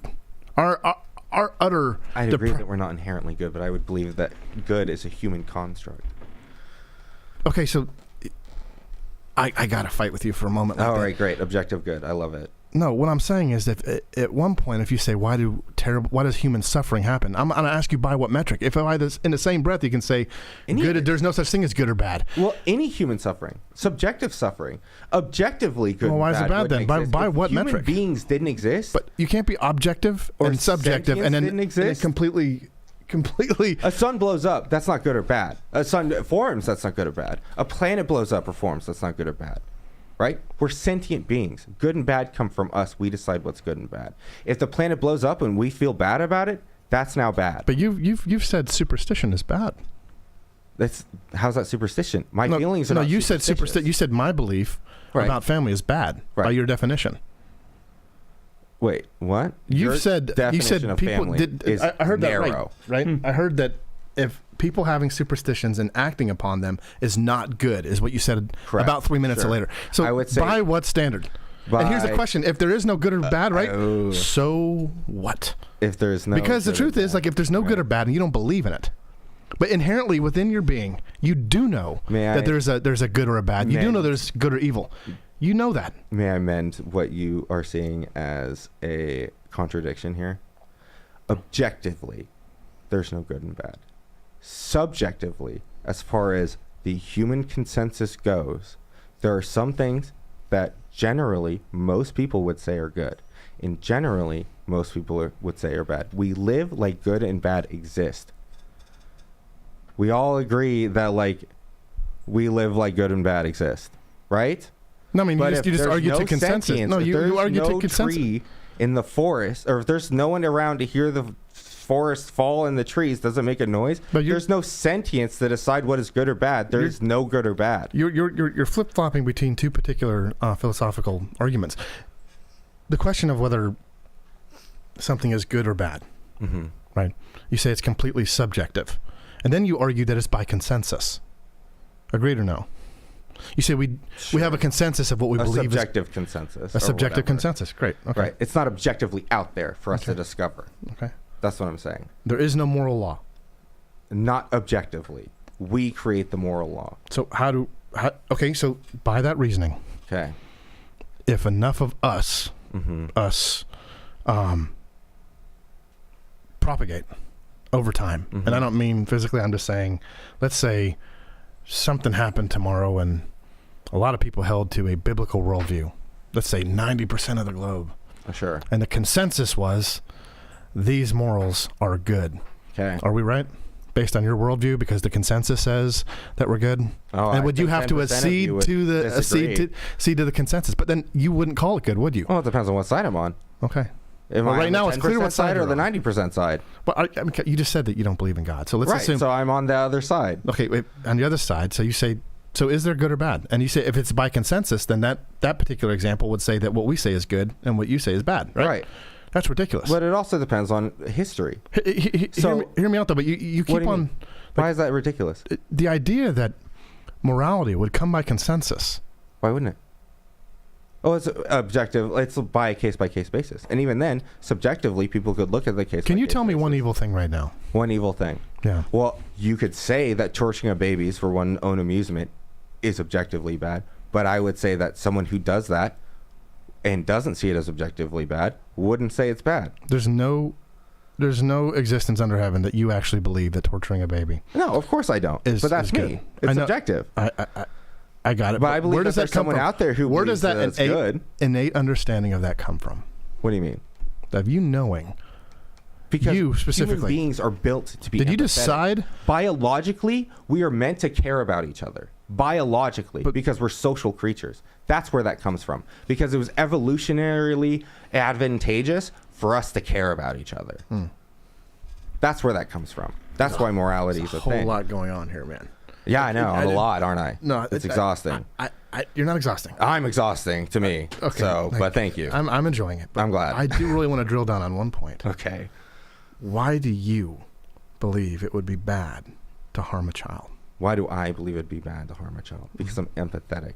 Because I know what it's like to be a child, and I know what it's like to be harmed by as a child. Every adult knows what it's like to be a child. Right. Not everybody holds to your worldview. So where does it come from?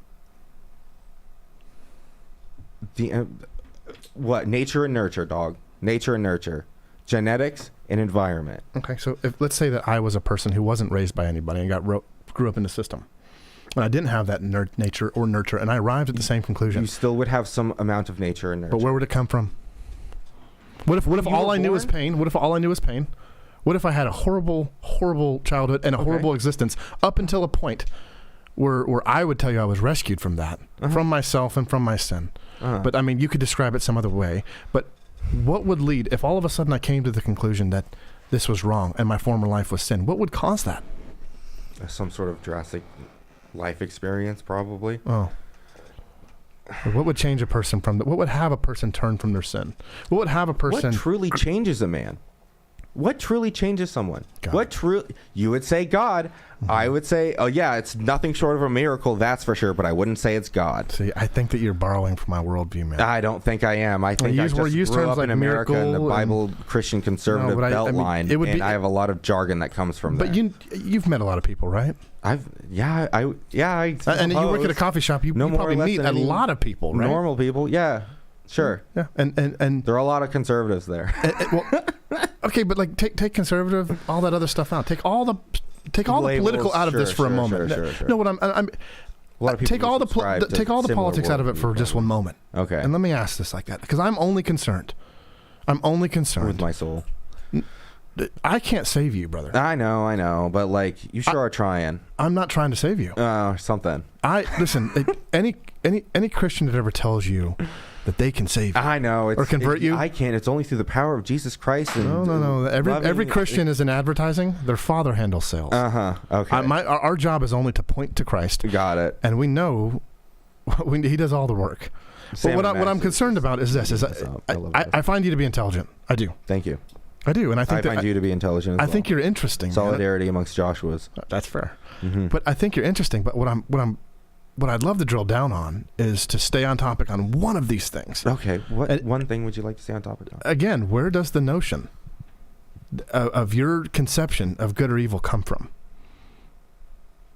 Nature and nurture, dog. Yeah, but like nature, okay, nurture would assume that it's given to you from somebody else. Nature would say it's innate and you're born with it or as a result of your experiences. No, I give you an example of neither one of those taking place, but yet arriving at the same conclusion. There's and I wonder. Else, though.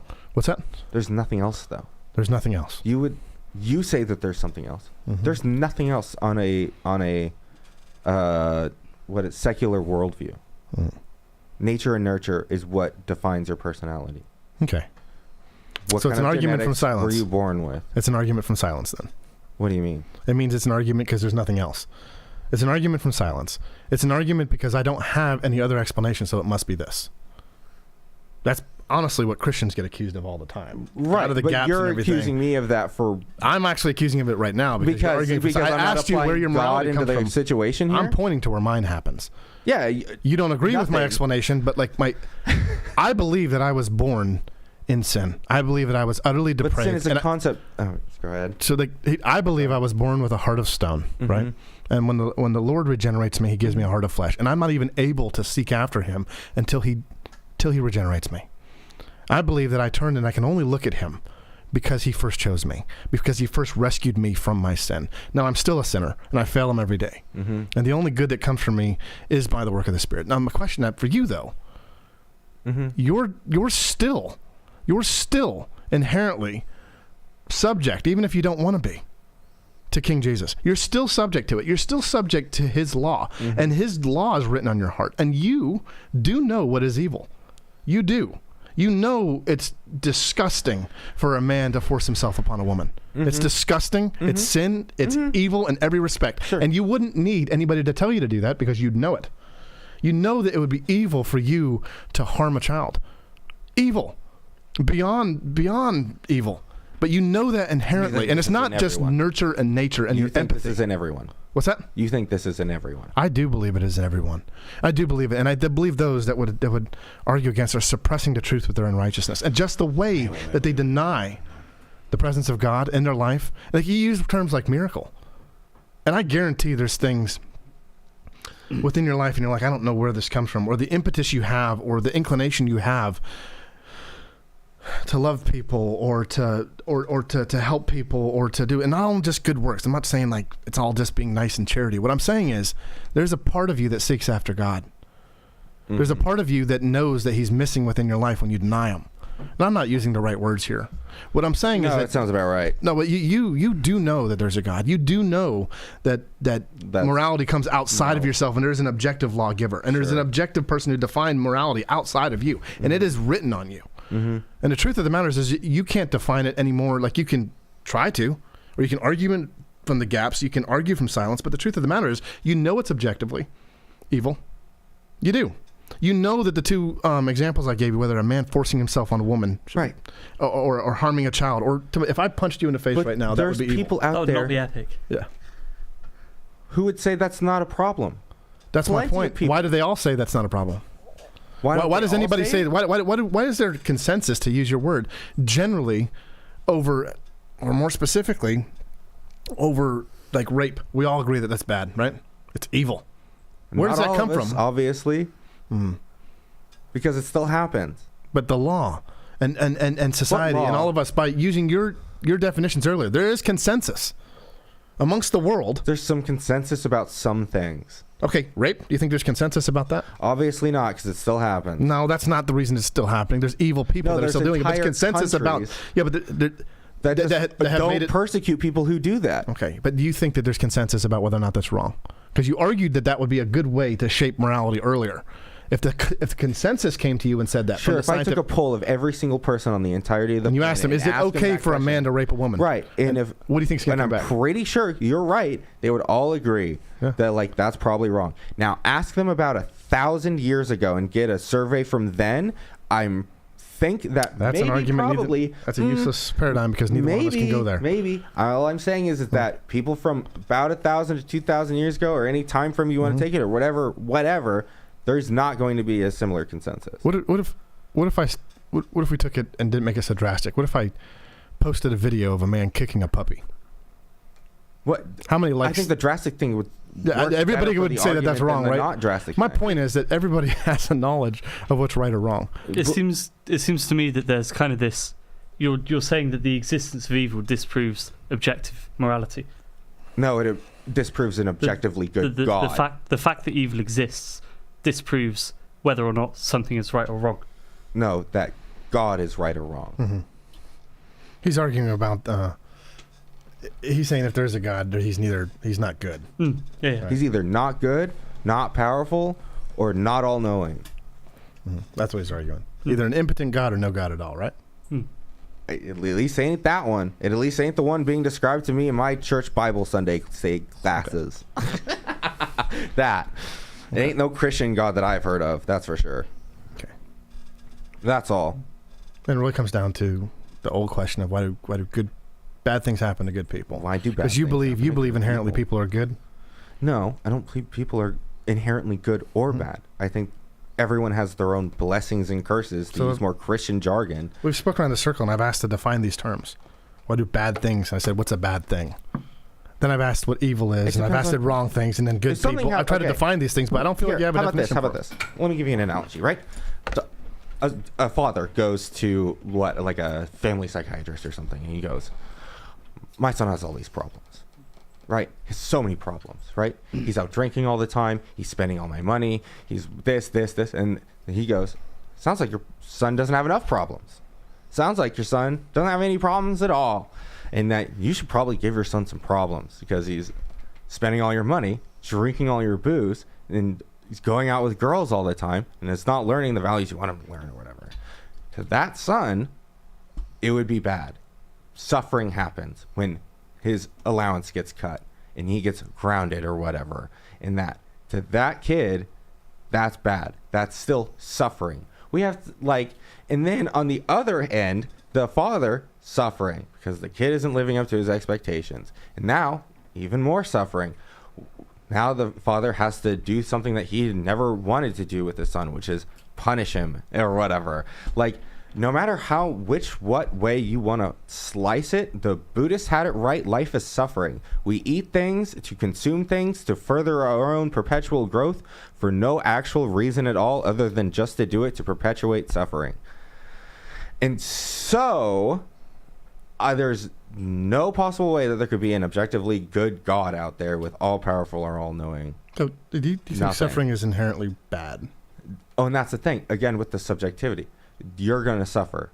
Bad happens. Mm-hmm. So, sure, we could sit there and say that, like, objectively bad exists only due to the fact that life exists and life suffers.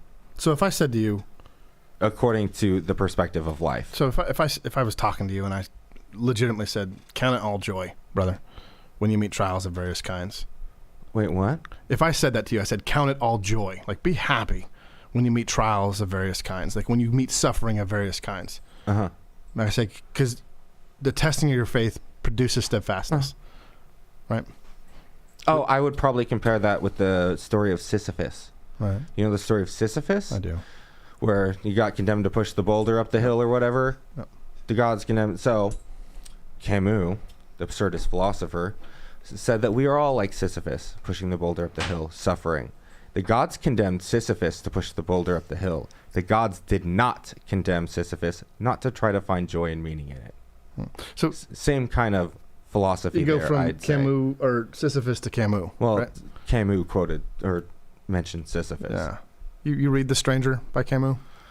No, I haven't read the whole thing. I've just watched a lot of videos about Camus and his ideas. Read The Stranger. Okay, sure.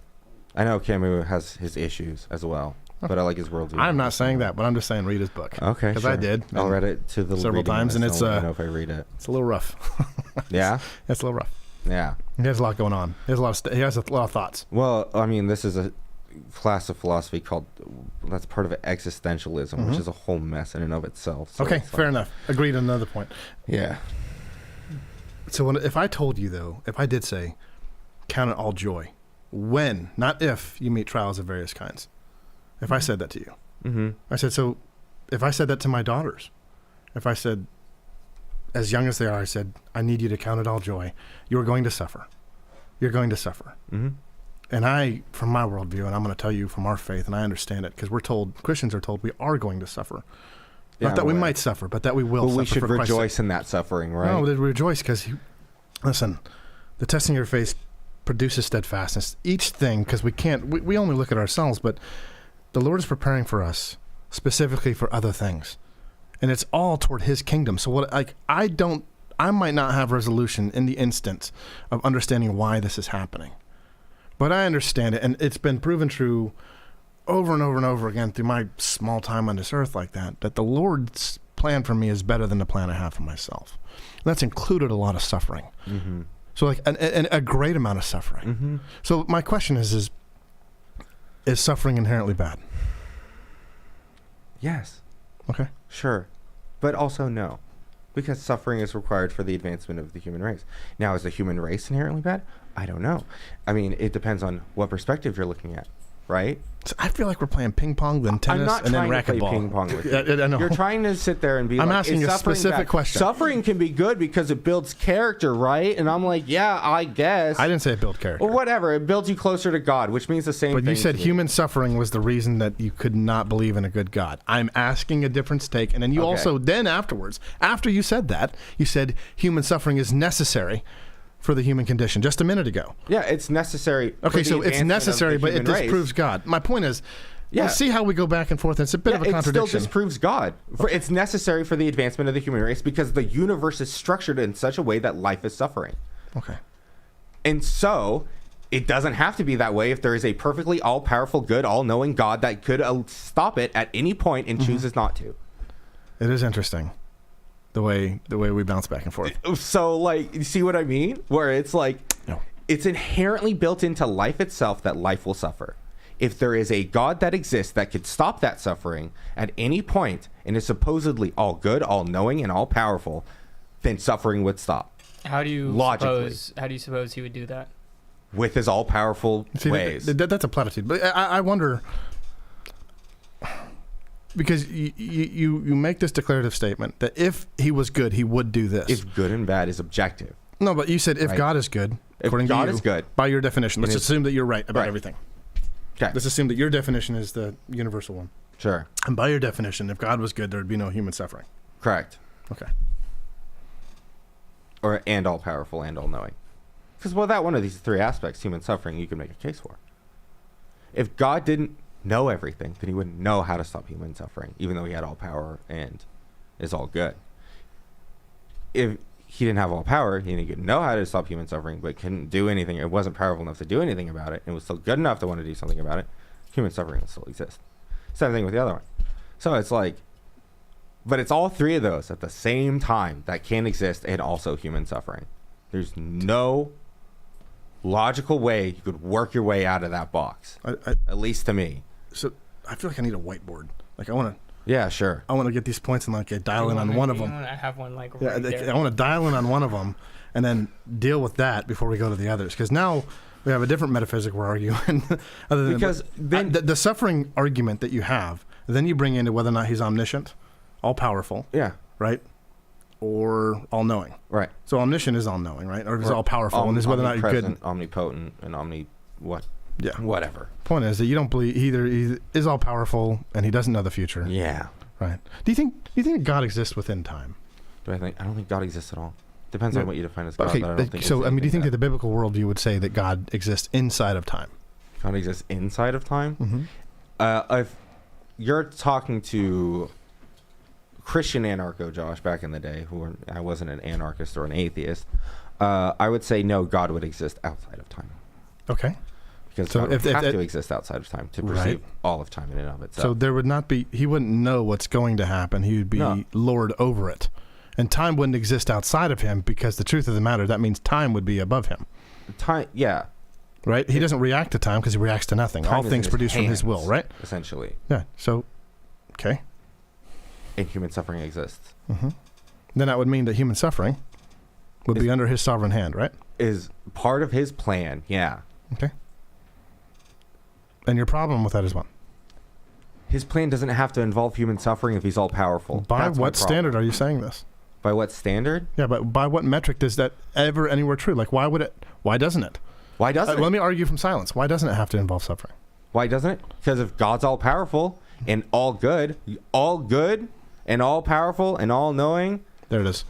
Because you believe that suffering is inherently bad, right? Like you said a moment ago. is Because suffering not if he was inherently good, bad? that would be absence of suffering. If you believe that objectively good and objectively bad exist, then how is suffering not objectively bad? Because what might cause me pain in the temporary might produce long-lasting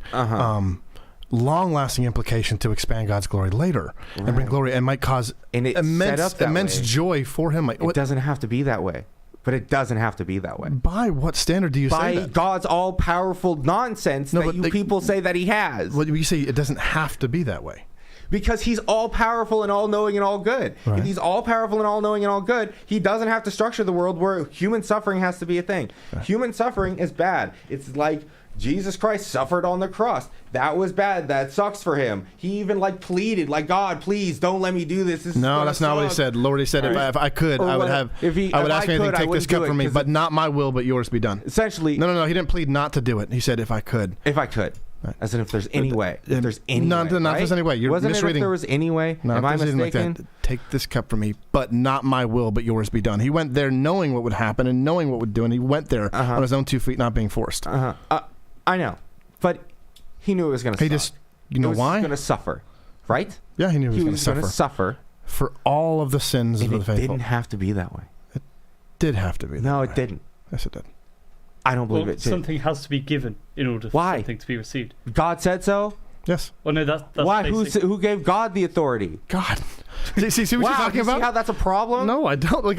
But my point is, like, you keep arguing like something like there's an ultimate truth, but you don't believe in ultimate truth. No, that's You the believe it problem. doesn't have to be You believe in suffering. ultimate truth, and I'm trying to use that ultimate truth to show you that doesn't work. It doesn't work the ultimate truth that God exists and that He loves you, because He doesn't, or human suffering wouldn't be a thing. But again, you're arguing from nowhere with that. That's Parents would want not. They want their children to suffer not and want for nothing, most of the time, right? I would want ourselves. This is projection. Want for naught or nothing. It's not an argument. It's projection. What do you mean? How is it? It's not an argument. It's projection. How is human suffering good? I mean, I understand that you're like, well, it could lead to good things, but in and of itself, isolated. Were you ever allowed? Were you ever bad. allowed to fail as a child? Was I allowed to fail? I mean, I dropped out of high school and got my GED. Does that So did count? I, and I got a college degree now. And who cares? My point is, were you ever allowed to fail when you were little? I don't know. Yes. You were allowed to fall and scrape your knee from time to time, right? Yeah. And then it hurt, and I was suffering. But do you think your parents ever allowed you to fail sometimes so that you could learn the lesson? And my parents didn't create the universe of the laws of it, though. I'm just using a small example as a microcosm like that. You're completely throwing out everything with God because of one thing you don't like, and it's a projection because you don't like it. There's other things. I got it, but my point is, your big argument: if there's suffering in the world, there's no God. Right. It's just the one thing It's pedantic, but okay. Look, pedantic, were you ever allowed to suffer as a child? Yes. For your own good by your parents' decision, even though you couldn't understand it at the time. Sure. And I'm arguing this way. It's kind of a generalized argument. It doesn't hold much water. But my point is, do you think God ever allows us to suffer? Yeah. If God is real, then yeah, He absolutely allows it. Okay.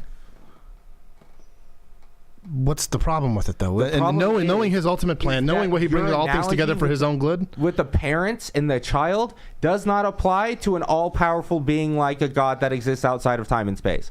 Another thing that I'd like to harp on, just to kind of shift gears, because I feel like we're going back and forth in the same two directions, is that we don't have any free will if God exists outside of time and space. There's no possible way that we could have any sort of free will if all of our actions have already been determined. It's called determinism, and it's definitely applicable if you believe in an objective God that lives outside of objective time and space.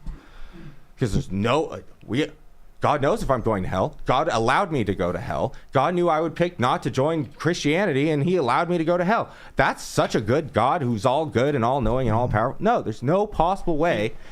He knew that you were obviously going to go to hell, correct? So the free will versus determinism, I love that argument. Yeah. I love it. I do. I love that argument because it assumes that God is forcing people to hell, right? But is it not? Well, the thing is, like, do you believe that I can choose Him, that I'm not already going to hell? We are fallen in sin. Yeah, we are slaves to our sin. He rescues us from ourselves. You are born with a nature to sin.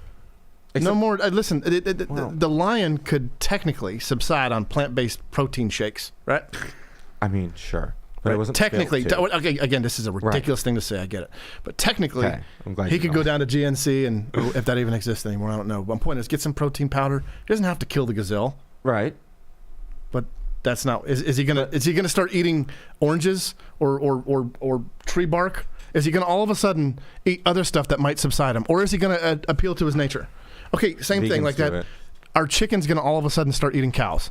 What about cows start eating other cows? They have a nature. Do that, but yeah, but they have a nature, right? Right, sure.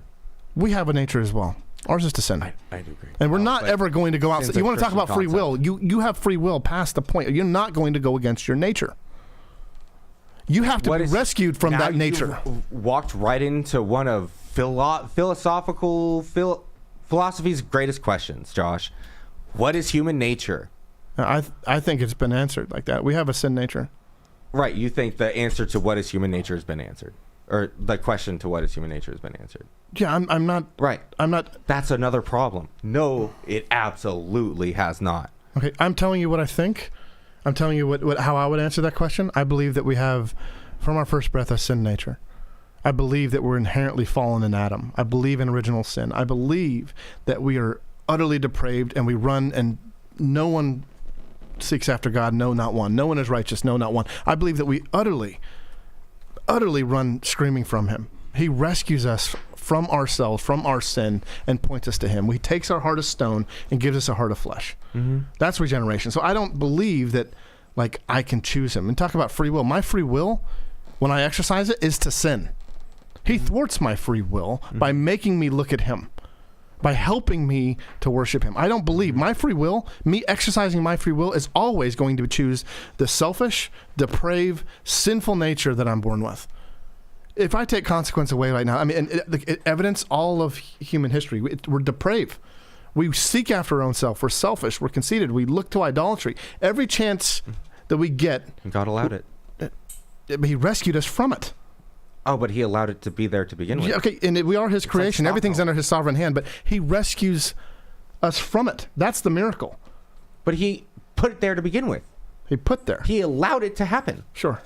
And then rescued you from it, like some sort of, like, oh, look at me, I did it. But, like, you're the one who started the fire to the first place that I had to be rescued from. You know what I mean?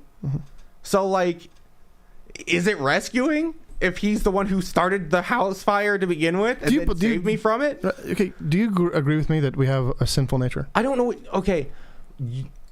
My problem is that you use the term sinful like it's like if I agree with you that there's things in human beings that cause us to be selfish and greedy or whatever and cause us to do bad things. And if I go, yeah, I agree with you about that, what's your response?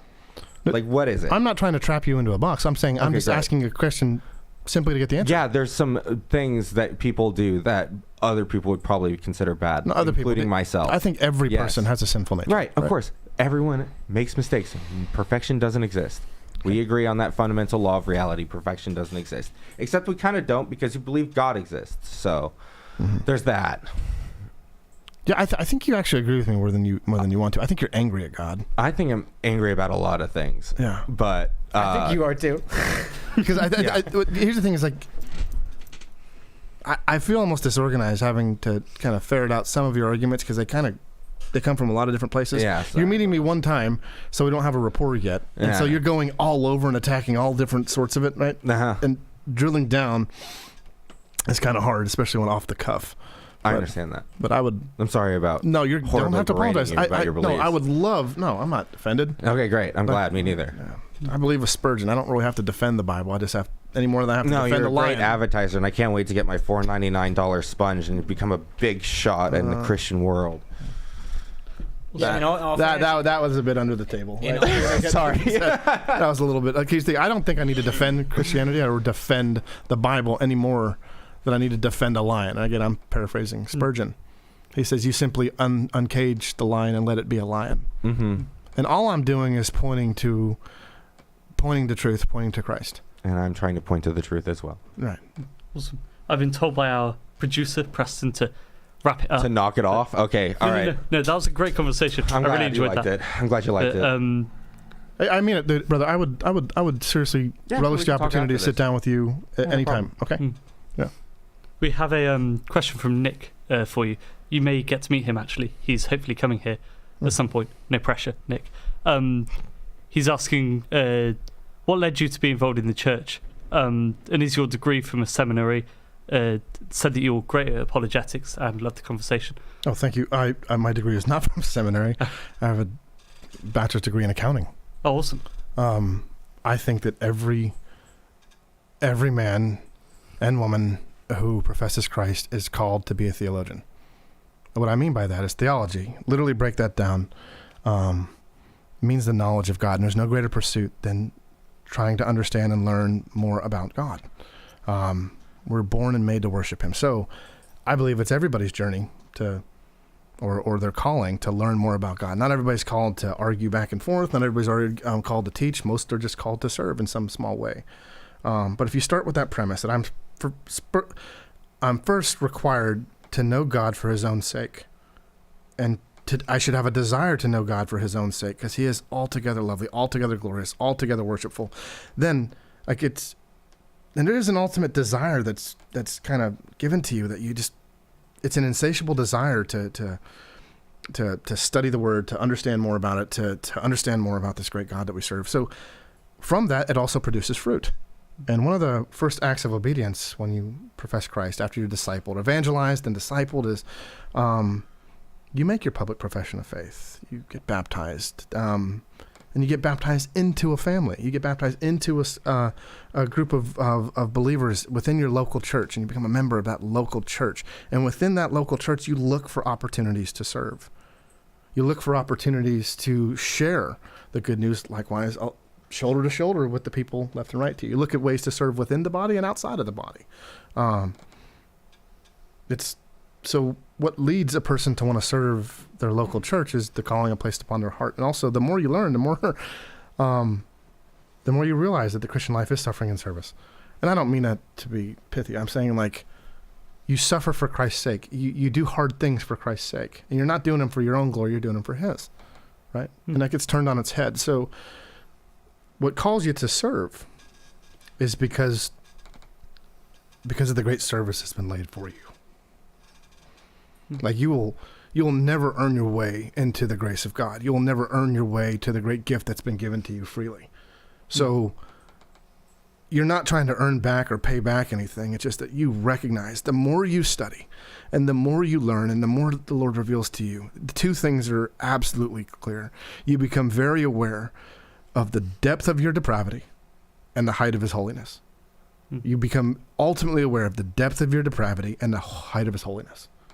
That's the only two constants I can give you. And that produces a want, desire, and a need to serve him from this breath till your last breath. It gives you an urgency to disciple your children. It gives you an urgency to serve your church.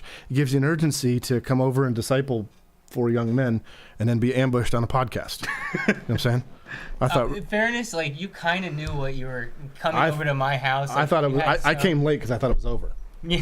I did not know this was happening. So again, a cutoff part. Perhaps some of my argumentation was ill prepared. Could have been a lot better. I didn't know this was happening. I had to bring my Bible so that we could talk through some hermeneutics that I talked to you about on Sunday. I'm saying I came over and said, let's help that out. Let's figure out, let's open it up and learn how to go from Luke to Deuteronomy, Luke 4 to Deuteronomy 6 and 7, or go back there.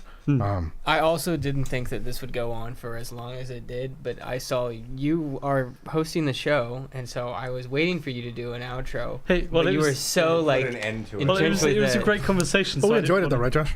Oh yeah, I had a great time. Yeah. But I was just like, they're just kind of like staring at us, and I'm just like, you gonna end it at any point, Max? It was a great conversation. I didn't want to butt in, really. I'll go forever. I'm long-winded. I will argue with a 5-year-old about the dumbest thing. I have a 6-year-old that will come over here, and she's ready to go. Yeah, gotcha. She's ready to go. You'd love her. Babysit. I don't know if you want me babysitting and teaching. You would love her. She's amazing. I'll do it. She's a little theologian in training. She's good to go. Awesome. I hope I answered what is your the question. response to Pascal's wager? Sorry. Do you know about Pascal's wager? Of course I do. Okay, yeah, of course. Back to you, Max. We'll hook this up. Thank you, Sam. Have you got any closing statements, Sam? We are going to close out now, Preston. Did we mention the soap? The soap. We can do it website. again. Oh my God, the soap. There's more to the show. There's people who write articles and put them on the website too. Culture and politics. I think there's more people who are starting to. Can I give a disclaimer? Yeah. Like, I don't watch every show or whatever like that. I have a relationship with you because we go to the same church. Oh, none of us. And like, I am in no way. I'm not endorsing, nor am I saying that you should endorse. I'm not saying anything. He's not affiliated with the same. I'm not affiliated with anything, but also, like, I'm just here to open the Bible and talk about Jesus. But I didn't. Again, I'm nobody. I'm nobody is nobody. You know what I mean? Like that. I'm a fellow church member with this guy who's bringing a lot of people around, and I'm very appreciative And I second that. He walked in, and I was like, the British man downstairs may think that you're going to be on the show, and may say. Hey, well, Sam gave us the impression that he was here to be on the show. I was told all day that you'd be on the show. To be fair. Hold up. I said that fault. he might, and you leaned a little bit, maybe. A little bit. I said I'd watch it. I thought I would watch it and talk to you guys after. See, the assumption of Mike was kind of if he's here, then he'll be on the show, right? Oh, I'm happy. But guys, if you ask me any day to talk about Jesus, I'm game. I don't care if it's on this podcast or Joe Rogan. We'll bear that in mind. Joe Rogan's never going to invite me anywhere. I'm going to talk about Jesus. We've got 3 or 4 people asking if you'll be on again. So You're in demand, I suppose.